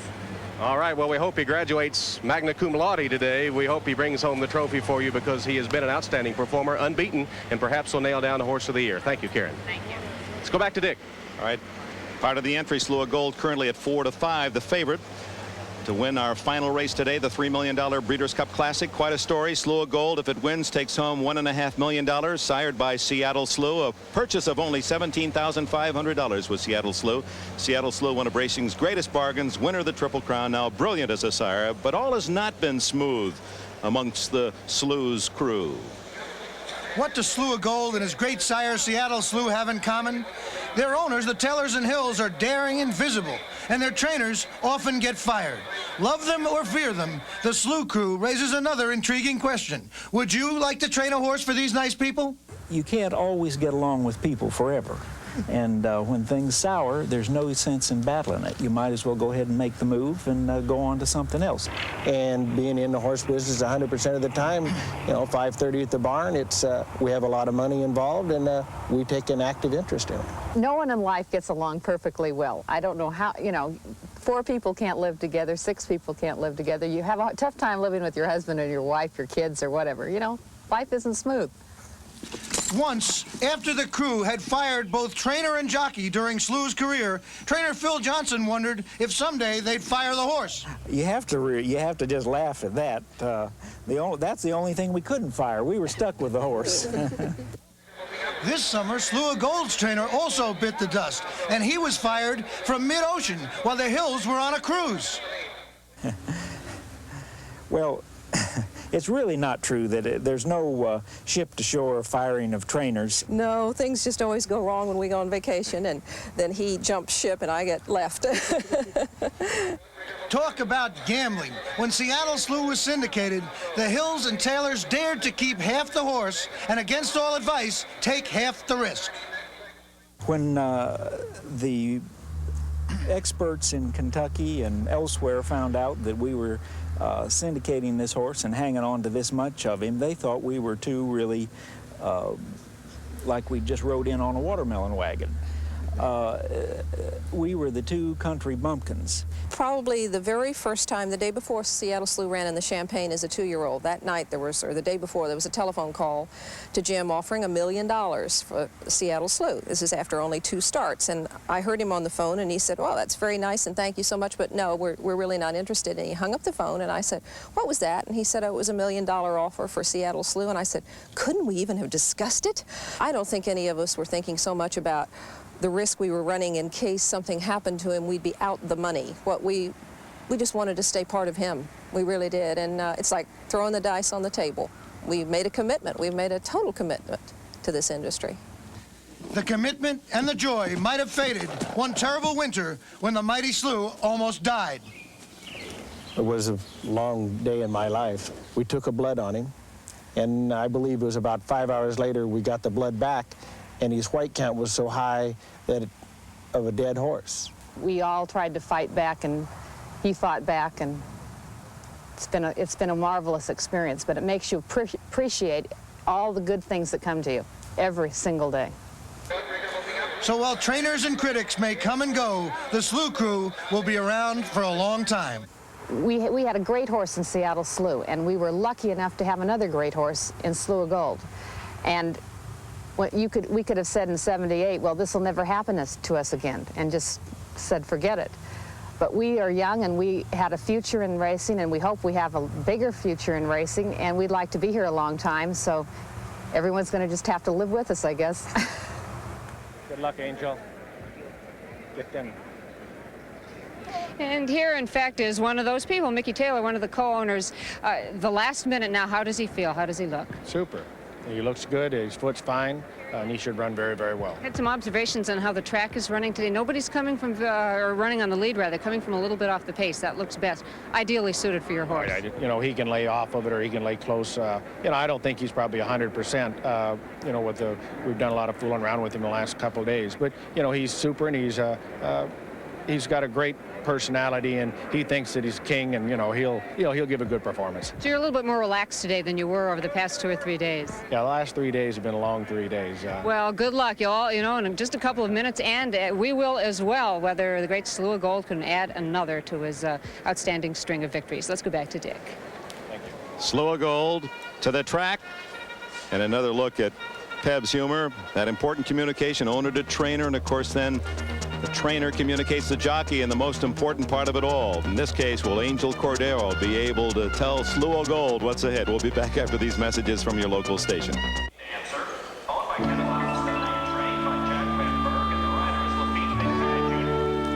Get ready. We're just minutes away from the richest race in the history of the world. $3 million on the finish line, which will be 1.25 miles after the start. Let's take a look at the field. Here's number 1, Mugati, a late jockey change. We're going to put Terry Lippem on instead of Cash Asmussen. This is a horse who is sort of like a rabbit for Slough Gold. He has a lot of talent himself, but we're all sort of convinced that this horse is in there to ensure a fast pace. And here is Slough Gold in peak form, solid class credentials, the only horse to win the Fall Championship Series in New York. He got $1 million for that. I say he's in peak form except for that hoof, but they assure us, the Slough crew does, that it's okay. So let's see if he's okay this afternoon. Here's number 2, Wild Again, snapped back to life in the Meadowlands Cup, a surprise victory there. Third last out, upstate California, a long shot. Wild Again gets the services of Pat Day. Canadian Factor is one of the long shots in the field. Closed a ton of ground to finish second to Wild Again in the Meadowlands Cup, but he's aiming very high today, and Jorge Velazquez gets the riding assignment on Canadian Factor, wearing the light blue blinkers there. Next is Track Baron. Misspelled by a secretary, by the way, when they were naming this colt, but that's how it looks. B-A-R-R-O-N. Leroy Jolly trains. Eddie Maple is the rider, and this horse had finished 4th behind Cardenasker in the Travers, then 2nd in the Jerome, and a winner at the Vosburg at 7 furlongs. And next, Gate Dancer. Jay Privman of the Daily News out here in Los Angeles pointed out that when his races are spaced apart, he runs his best, and he's running very, very well right now. He is he's just taken his class act on the road with lots of victories, and look at those earmuffs to keep out the noise of the crowd as they cheer him, I guess, through the stretch. Precisionist, lots and lots of zip, bounces along in the front end. Let anybody try and come up and catch him, and I think you'll see that they just can't. He's got tremendous early speed. Whether he can last that 1.25 miles is the question.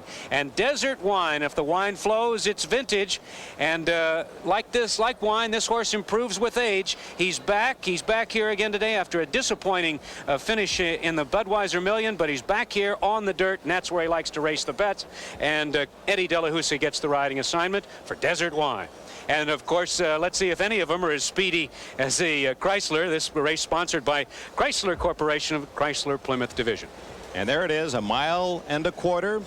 He'll start, come by once, and race for $3 million, $1.5 million to the winner. The richest race ever, the culmination of a marvelous day at Hollywood Park, the Breeders' Cup Classic, living up to all of the pre-race and pre-day billing. We've had the share of the odds-on favorites winning. Princess Rooney, of course, winning by 7 lengths, the biggest victory, and some big surprises as well. And here, the morning line for $3 million.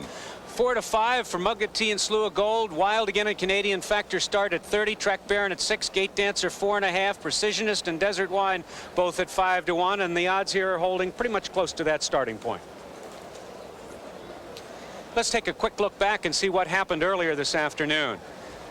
It was Chief's Crown really securing his point at the top of the 2-year-old division with a dramatic victory. He'd come from behind in the final furlong. In the second race of the afternoon, it was outstandingly getting it by virtue of a disqualification at 23-1, going a distance for the first time. Elo wrapping up the sprint title with a dramatic wire-to-wire victory. Royal Heroine, wow, what a race the filly ran against the boys this afternoon. Liked her here and around the country. Princess Rooney demolished her field, taking the distaff as the favorite. The 3-5 favorite by 7 lengths. Eddie Delahousie aboard for that one. And Lashkari with the French jockey Yves Saint-Martin angling out through the stretch and passing the mare all along in a great finish. That's just 6. We've got 1 more to go. And I wonder what Axe and Harvey think about this one. Harvey, I've just heard a report that there are freeways jammed up with traffic all the way to the San Gabriel Mountains. People rushing in late to try and get money down on Slew of Gold. He's gone, and we just showed him at 4-5. He is now 1-2 and maybe even dropping lower. Everyone's crazy about this horse. They're betting not only on a great horse, a marvelous animal, but obviously they're betting on an awfully good blacksmith. That's why I thought that the Gate Dance would be much closer to him in the price, because I love Slew of Gold. I've seen all his races. I love those people. But this crazy horse with his earmuffs, I don't know. Let's take it, Dick. Okay, gentlemen, Slew of Gold, the favorite, currently at 1-2 for the $3 million Breeders' Cup Classic, and we're going to have the start of that race just minutes away.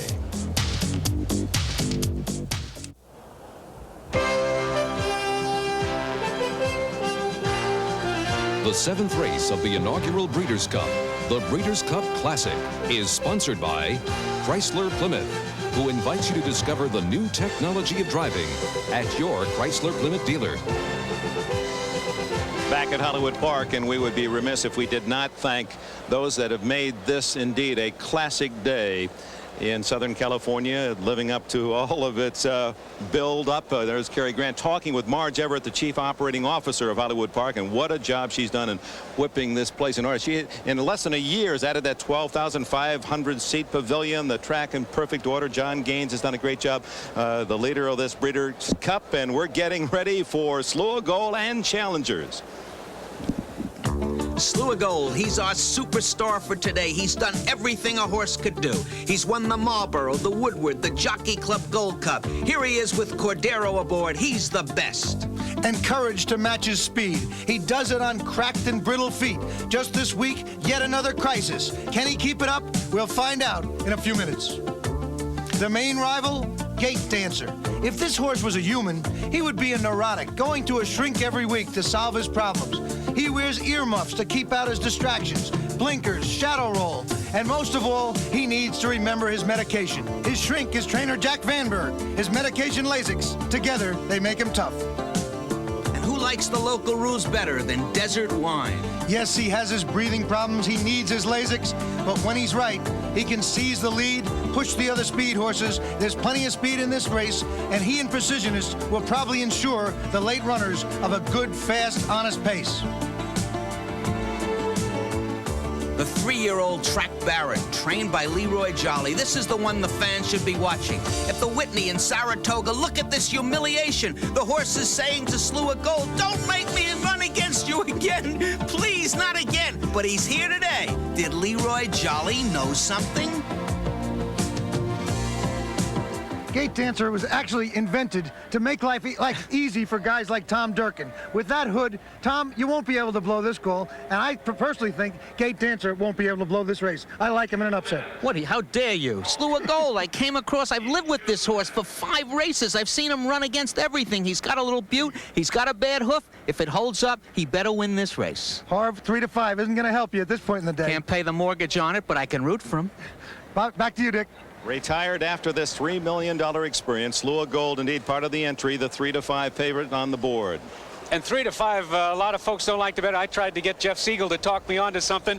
Handicapper and syndicated columnist. He said, how can you beat him? He's just too good. And Slua Gold is coupled in the wagering with Muggety. 3-5, the prohibitive favorites here. Wild again at 25. Canadian Factor is the longest price on the board at 60. Track Baron at 24. Gate Dancer getting some support. 3-1. Precisionist at 7. And Desert Wine 5. Tom Hammond. Paddock, and since this is the Breeders' Cup, we probably ought to talk about a little bit of the breeding. It's been a day for the fashionably bred, the Mr. Prospectors, the exclusive natives. We've seen Northern Dancer begin to pass the mantle to his sons. Danzig is sired a winner. He's a son of Northern Dancer. Leafior, a grandson of Northern Dancer, is sired a Breeders' Cup winner. And of course, the big bucks we're talking about here. Each time one of these horses wins, their value for the breeding farms goes way up. Let's go to Michael O'Hare. Michael, stand by. You know, my thoughts at the moment are back in the English Derby in 1977. When I look at Gate Dancer with all this hood and all this stuff that he has. The great Irish trainer, world trainer Vincent O'Brien had a horse called the Minstrel. He put cotton wool into that horse's ears so that he wouldn't hear the bands and hear the crowds. And down at the start, he had an assistant trainer who took the cotton wool out of the horse's ear. That assistant trainer was John Gosden, then an assistant. Today, the trainer of one of the Breeders' Cup race winners, that was Royal Heroine. So I'll be looking at, if not rooting for, Gate Dancer. They approach the gate. $3 million at stake. They began racing here 90 years ago in 1894. This track has seen the likes of Man of War and Kelso, Sword Dancer, Buck Passer, Dr. Fager, and Secretariat.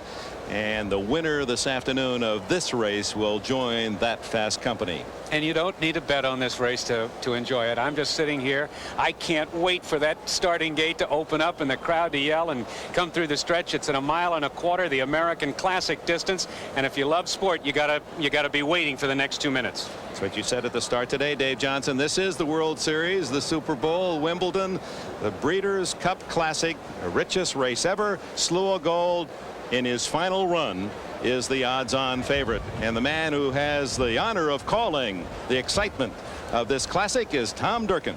Thank you, Dick Enberg. We have 2 more to go. Waiting for Precisionist and Desert Wine. And Pete Axtell was right. Gate Dancer is unmistakable with that cowl about his head. They're in the gate, and they're off in the Breeders' Cup Classic in Muggety. He's put right to the whip from the gate. Up to take the lead. He's bearing out now as they pass the stands the first time. Here's Precisionist to join them, and in between horses, it's Wild again. 2 lengths back to Desert Wine. He's settled into 4th. And the big horse, Slua Gold, is off the rail, and he's racing 5th by 4 lengths. Track Baron is now racing in 6th. Canadian Factor toward the inside. Gate Dancer is the trailer. He's about 12 lengths off the lead. We've got a 3-ply battle for the lead around the turn. And Wild again emerges with the lead. Precisionist on the outside. Muggety toward the rail. The first quarter, a snappy 22 3/5 seconds. They enter the backstretch. Wild again battles it out and takes the lead now by 3/4 of a length to half and 45 3. Precisionist pressures the pacemaker from the outside. Toward the inside, it's Muggety now. He's dropped back 3rd, a gap of 4 lengths to Desert Wine racing in 4th. Slua Gold is still 5th. He's settled into 5th place now, and he's beginning to move up on the outside. A gap of 4 to Track Baron. Gate Dancer is 2nd to last with a 1/2 mile to run, and Canadian Factor is far behind as the field heads for the far turn. 3/4 in 1:10 3, and Slua Gold now. He's charging on the outside up to engage the leader. Wild again. It's Wild again with the lead. Slua Gold. Cordero aboard at Tex now with 3 furlongs to go. Those two are matching stride for stride. Here comes Track Baron. He's putting in his run. And Gate Dancer, he's in full stride now. And he swings wide for the final 1/4 mile. On the inside, Wild again is game, and he's holding on to the lead by a head. Slua Gold is right at his neck.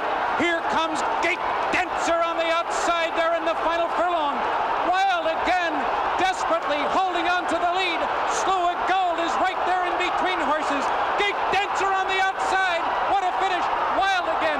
Gate Dancer. Slua Gold in between them. Those 3 in a dramatic finish. And here's the wire. Wild again does it. I believe it was Wild again, an upset winner. Gate Dancer was right there. Really was a bit too close to call. But the big horse, Slua Gold, was defeated today. He was 3rd. What a way to conclude racing's greatest day ever in a battle for first place and $1.5 million with it. 3 horses fighting to get that nose on the wire first. Was it that Wild Again, number 2, the dark horse, that Cinderella the mystery horse, or was it Slew of Gold between horses, who I think not, but might have had a little trouble through the stretch, or was it the Hooded Wonder on the outside? Gate Dancer with Lafitte Pincay Jr. Watch this final quarter mile. Wild Again, who had set those zippy fractions, and none of us expected him to be there as they turned for home. The mile was in 37, and as you can see, Pat Day is urging this horse on. Cordero probably thought he was going to pass him easily. Here comes Gate Dancer on the outside, and down the stretch they come. Watch this ding-dong match to the final finish line. Looks like Cordero is looking for racing room there. Not saying anything went on through the stretch drive, but let's watch it. We're less than a furlong to the finish. Wild Again on the inside, trying to hang on. Took the shortest way in that 1.25 miles, right on the rail. On the outside, Gate Dancer with Pincay, and between them, the eventual 3 to 5 Public Choice. And here comes the wire, and here comes the finish at one of the most dramatic races that I have ever watched in my life. Wild Again, Gate Dancer, and a standing-up Cordero on Slew of Gold. And it did look like Wild Again. Sure we won't have another dispute here on our hands. Inquiry is on the board. Angel between horses on Slew of Gold. The winner, Wild Again, appears to be coming out a bit. Gate Dancer in the hood on the outside. We'll see if he comes in. Pincay's whipping him left-handed, trying to keep him out. Angel's looking at Wild Again. Wild Again is coming out again. Now Slew of Gold bumps out into Gate Dancer. Slew of Gold is a bowling ball in there. This is what it should be. This is the big race. Nobody's giving any quarter. They are bumping constantly right through the stretch. The horse on the inside ran absolutely the most remarkable race, but a slower race than Princess Rooney's. That's right, it was slower, but you have to go a little slower when you're running like a bunch of bowling balls down here. Look at Angel, usually the man who controls these kind of finishes, the man, the intimidator who likes to get somebody else in this spot. Now Gate Dancer's coming in again. Wild Again veers out. Angel has to stand up right near the wire. I am almost sure we're going to have a beef in this one. Wild Again definitely came out on that field. Almost definite. The Wild Again will have an inquiry. Certainly. You can see Cordero standing right at the wire as Wild Again lugging out, and it appears if the inquiry sign is up, the photo being studied. We'll be back with the results of this $3 million classic. A fitting ending, high excitement and controversy. We've heard from both jockeys who are sandwiching Angel Cordero and Slew of Gold. Pat? But the last 8 to the mile, he just got bounced around both sides. The inside horse kept going out, and then the second horse started coming in at the end. And we made a lot of contact, and I could do nothing about it. He was just bouncing around back and forth. Thank you, sir. That is true. Thank you. His owners, William Allen, a Texan, they're known for spending their money, $360,000 supplemental fee to get that horse in the race. Will he win it? Let's go to Tom Hammond. We're in the paddock. We have Pat Day, who rode Wild Again with us. Pat, you were on the rail. How did you see the inquiry? What did you tell the stewards? Well, my horse was wanting to drift most all the way. He was hanging on his left rein pretty good. Down the stretch, I don't believe my horse drifted out that much as the outside horse was drifting in. And I know Slew Gold was in pretty tight down there late. But I tell you the truth, Slew Gold didn't want to run by my horse. He didn't seem to be very willing to run today. Probably that problem with his foot was cropping up a little bit. I don't know, but he come to me at the 5/16 pole and had every opportunity to run by me from there to the wire, and just couldn't do it. My horse ran an awful game race. The stewards will decide, I guess, just exactly what happened. But I don't believe my horse came out as much as the outside horse come in. You went right to the front. He seemed to relax for you because you had plenty left. Well, that wasn't really the game plan. There appeared to be plenty of speed in the race, and this horse has run some real bang-up races for me coming from off the pace. When he was anxious going in the first turn, I just went ahead and let him run on, dropped his head, and he relaxed very kind and just run a real game, courageous race down the stretch. That's Pat Day. He's sweating out the inquiry along with the owners, Ron and Dolores Volkman. Here's Bill Allen behind us. You told me in the stable area you thought you would win. The inquiry is up, but you were under the line first. It's close. We're happy with him, 100%. All right, that's the story down here from the winner's circle. Everybody waiting for the stewards to make their decision. Back to Dick. All right, Tom, another look from Dave Johnson's view. And Pat Day did a marvelous job of of riding this race, getting this horse to the front. I believe that Slew of Gold was a beaten horse before this incident happened. On the outside, the question is whether Gate Dancer came in. The stewards are looking at it from various angles of videotape. Look at Wild again. With his head to the right-hand side. The question is in the hands of the three stewards. They are competent and they will make their decision. But boy, what a decision they got to make here. Whether to take this horse down and place him third, whether to leave it alone, whether to move him all around. Wow. Here's what is at stake. First place in this race is worth $1,350,000. Second place $675,000 and third $324,000. I don't think anybody imagined that we would end up with a Breeders' Cup opening day quite like this and finish it off with quite a race like this. What a finish, what a day. Will it be Gate Dancer? Will it be the long shot Wild again, or the odds-on favorite Slew of Gold? Perhaps we'll have the answer when we return to the Breeders' Cup at Hollywood Park in just a moment.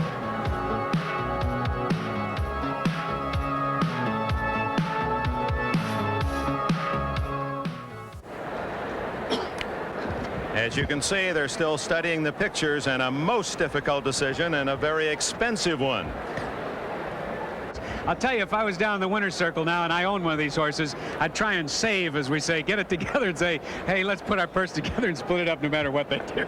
You know, one of the wonderful parts, and what a fitting clown, we talked about Hollywood and the motion picture view toward thoroughbred racing. And in a way, they must have had Wild again in mind. Here's a horse, everyone said, what's he doing here? 30 to 1, you're going to pay $360,000 just to have the honor of running here, and you have no chance. And here he is in a fight to win almost $1.5 million. Let's go down to Pete. Dick, at the very top of this show, we told fans a little bit about the fun and the excitement of a day at the races. You know, I don't think we have to say one more word, and here's the decision coming now. That for interference in the stretch, number 5, Gate Dancer, who finished second, has been disqualified. Gate Dancer comes down. They rule that Gate Dancer came in more than what Wild again came out. Harv, what do you think? That's quite a decision. I don't envy them. It's exciting to have watched it. Absolutely unbelievable. Let's go to Tom Hammond with the happy winners. Pat Day, give us that cheer again. Woo! Hallelujah. Hello, Mom and Dad and everybody else out there. You sweated it out. The stewards evidently ruled that you did not come out. Were you pretty confident that you would be left up? Well, I left it in the hands of the stewards, and I feel like they made the right decision. Like I told you earlier, my horse was wanting to drift most all the way, but I didn't think that it was enough to alter the outcome of the race. Obviously, the stewards felt the same way, and I'm very happy with their decision. Pat, you led the nation in number of wins the last 2 years, but you've been content mostly to ride in obscurity in the Midwest. This has to be the biggest day of your life. Oh, by far, by far. Excuse me, sir, I got to speak to clerk of scales. Excuse me. All right, that's the winning jockey, Pat Day. Now back to Dick Enberg. All right, and it's now official, and what a story. Wild again caps this remarkable day at Hollywood Park, winning the $3 million Breeders' Cup Classic, a long shot at 30 to 1. It completes a day where we had 3 favorites who came through for their supporters: Chief's Crown, Elo, and Princess Rooney.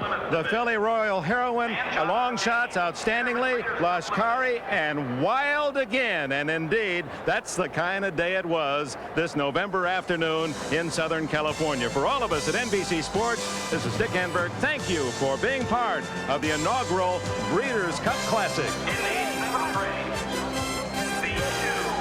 Well, we have time reviewing again the winners today. Chief's Crown, outstandingly. Elo, Royal Heroine, Princess Rooney, Lashkari, and Wild again, beating the favorites Slew of Gold in the Classic Final.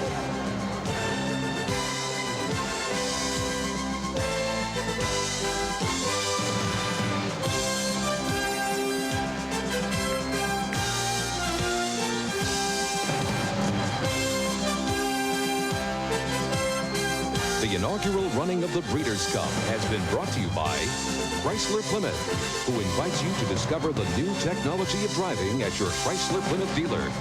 By De Beers, the name that stands for diamonds, the perfect gift for any occasion. A diamond is forever. By First Jersey Securities, come grow with us. And by Earl Shive, the world's largest auto painter with 275 paint shops coast to coast.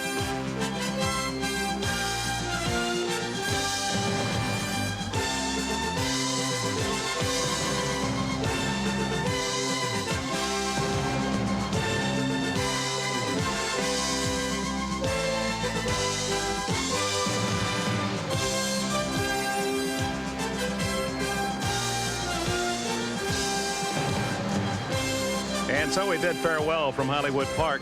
This is the largest sports television production ever for NBC Sports, more than a Super Bowl or a World Series. And our thanks to all the men and women who brought you those wonderful pictures of those incredible animals. The equine, beautiful, elegant, courageous, the fighting spirit, very much on display again here in the Breeders' Cup Day, and the Classic culminating an incredible afternoon before thousands of fans here and around the world.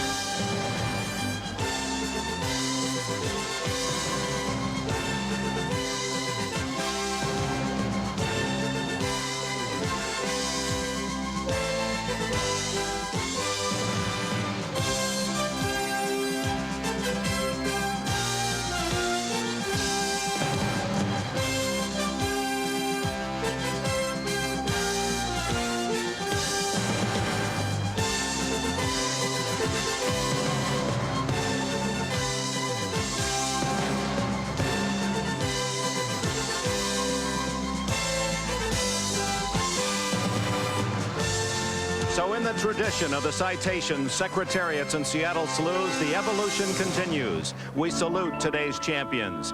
And in just a few months, in the solitude of an early winter morn, the cycle will start anew. Repeating centuries of that inevitable first-day struggle to stand, walk, run, race. A magnificent new life carrying a breeder's mightiest hopes. A promotional fee has been paid to NBC by United Airlines. United is the first and only airline to serve all 50 states. Fly the friendly skies. This has been a presentation of NBC Sports, the leader in innovative sports television.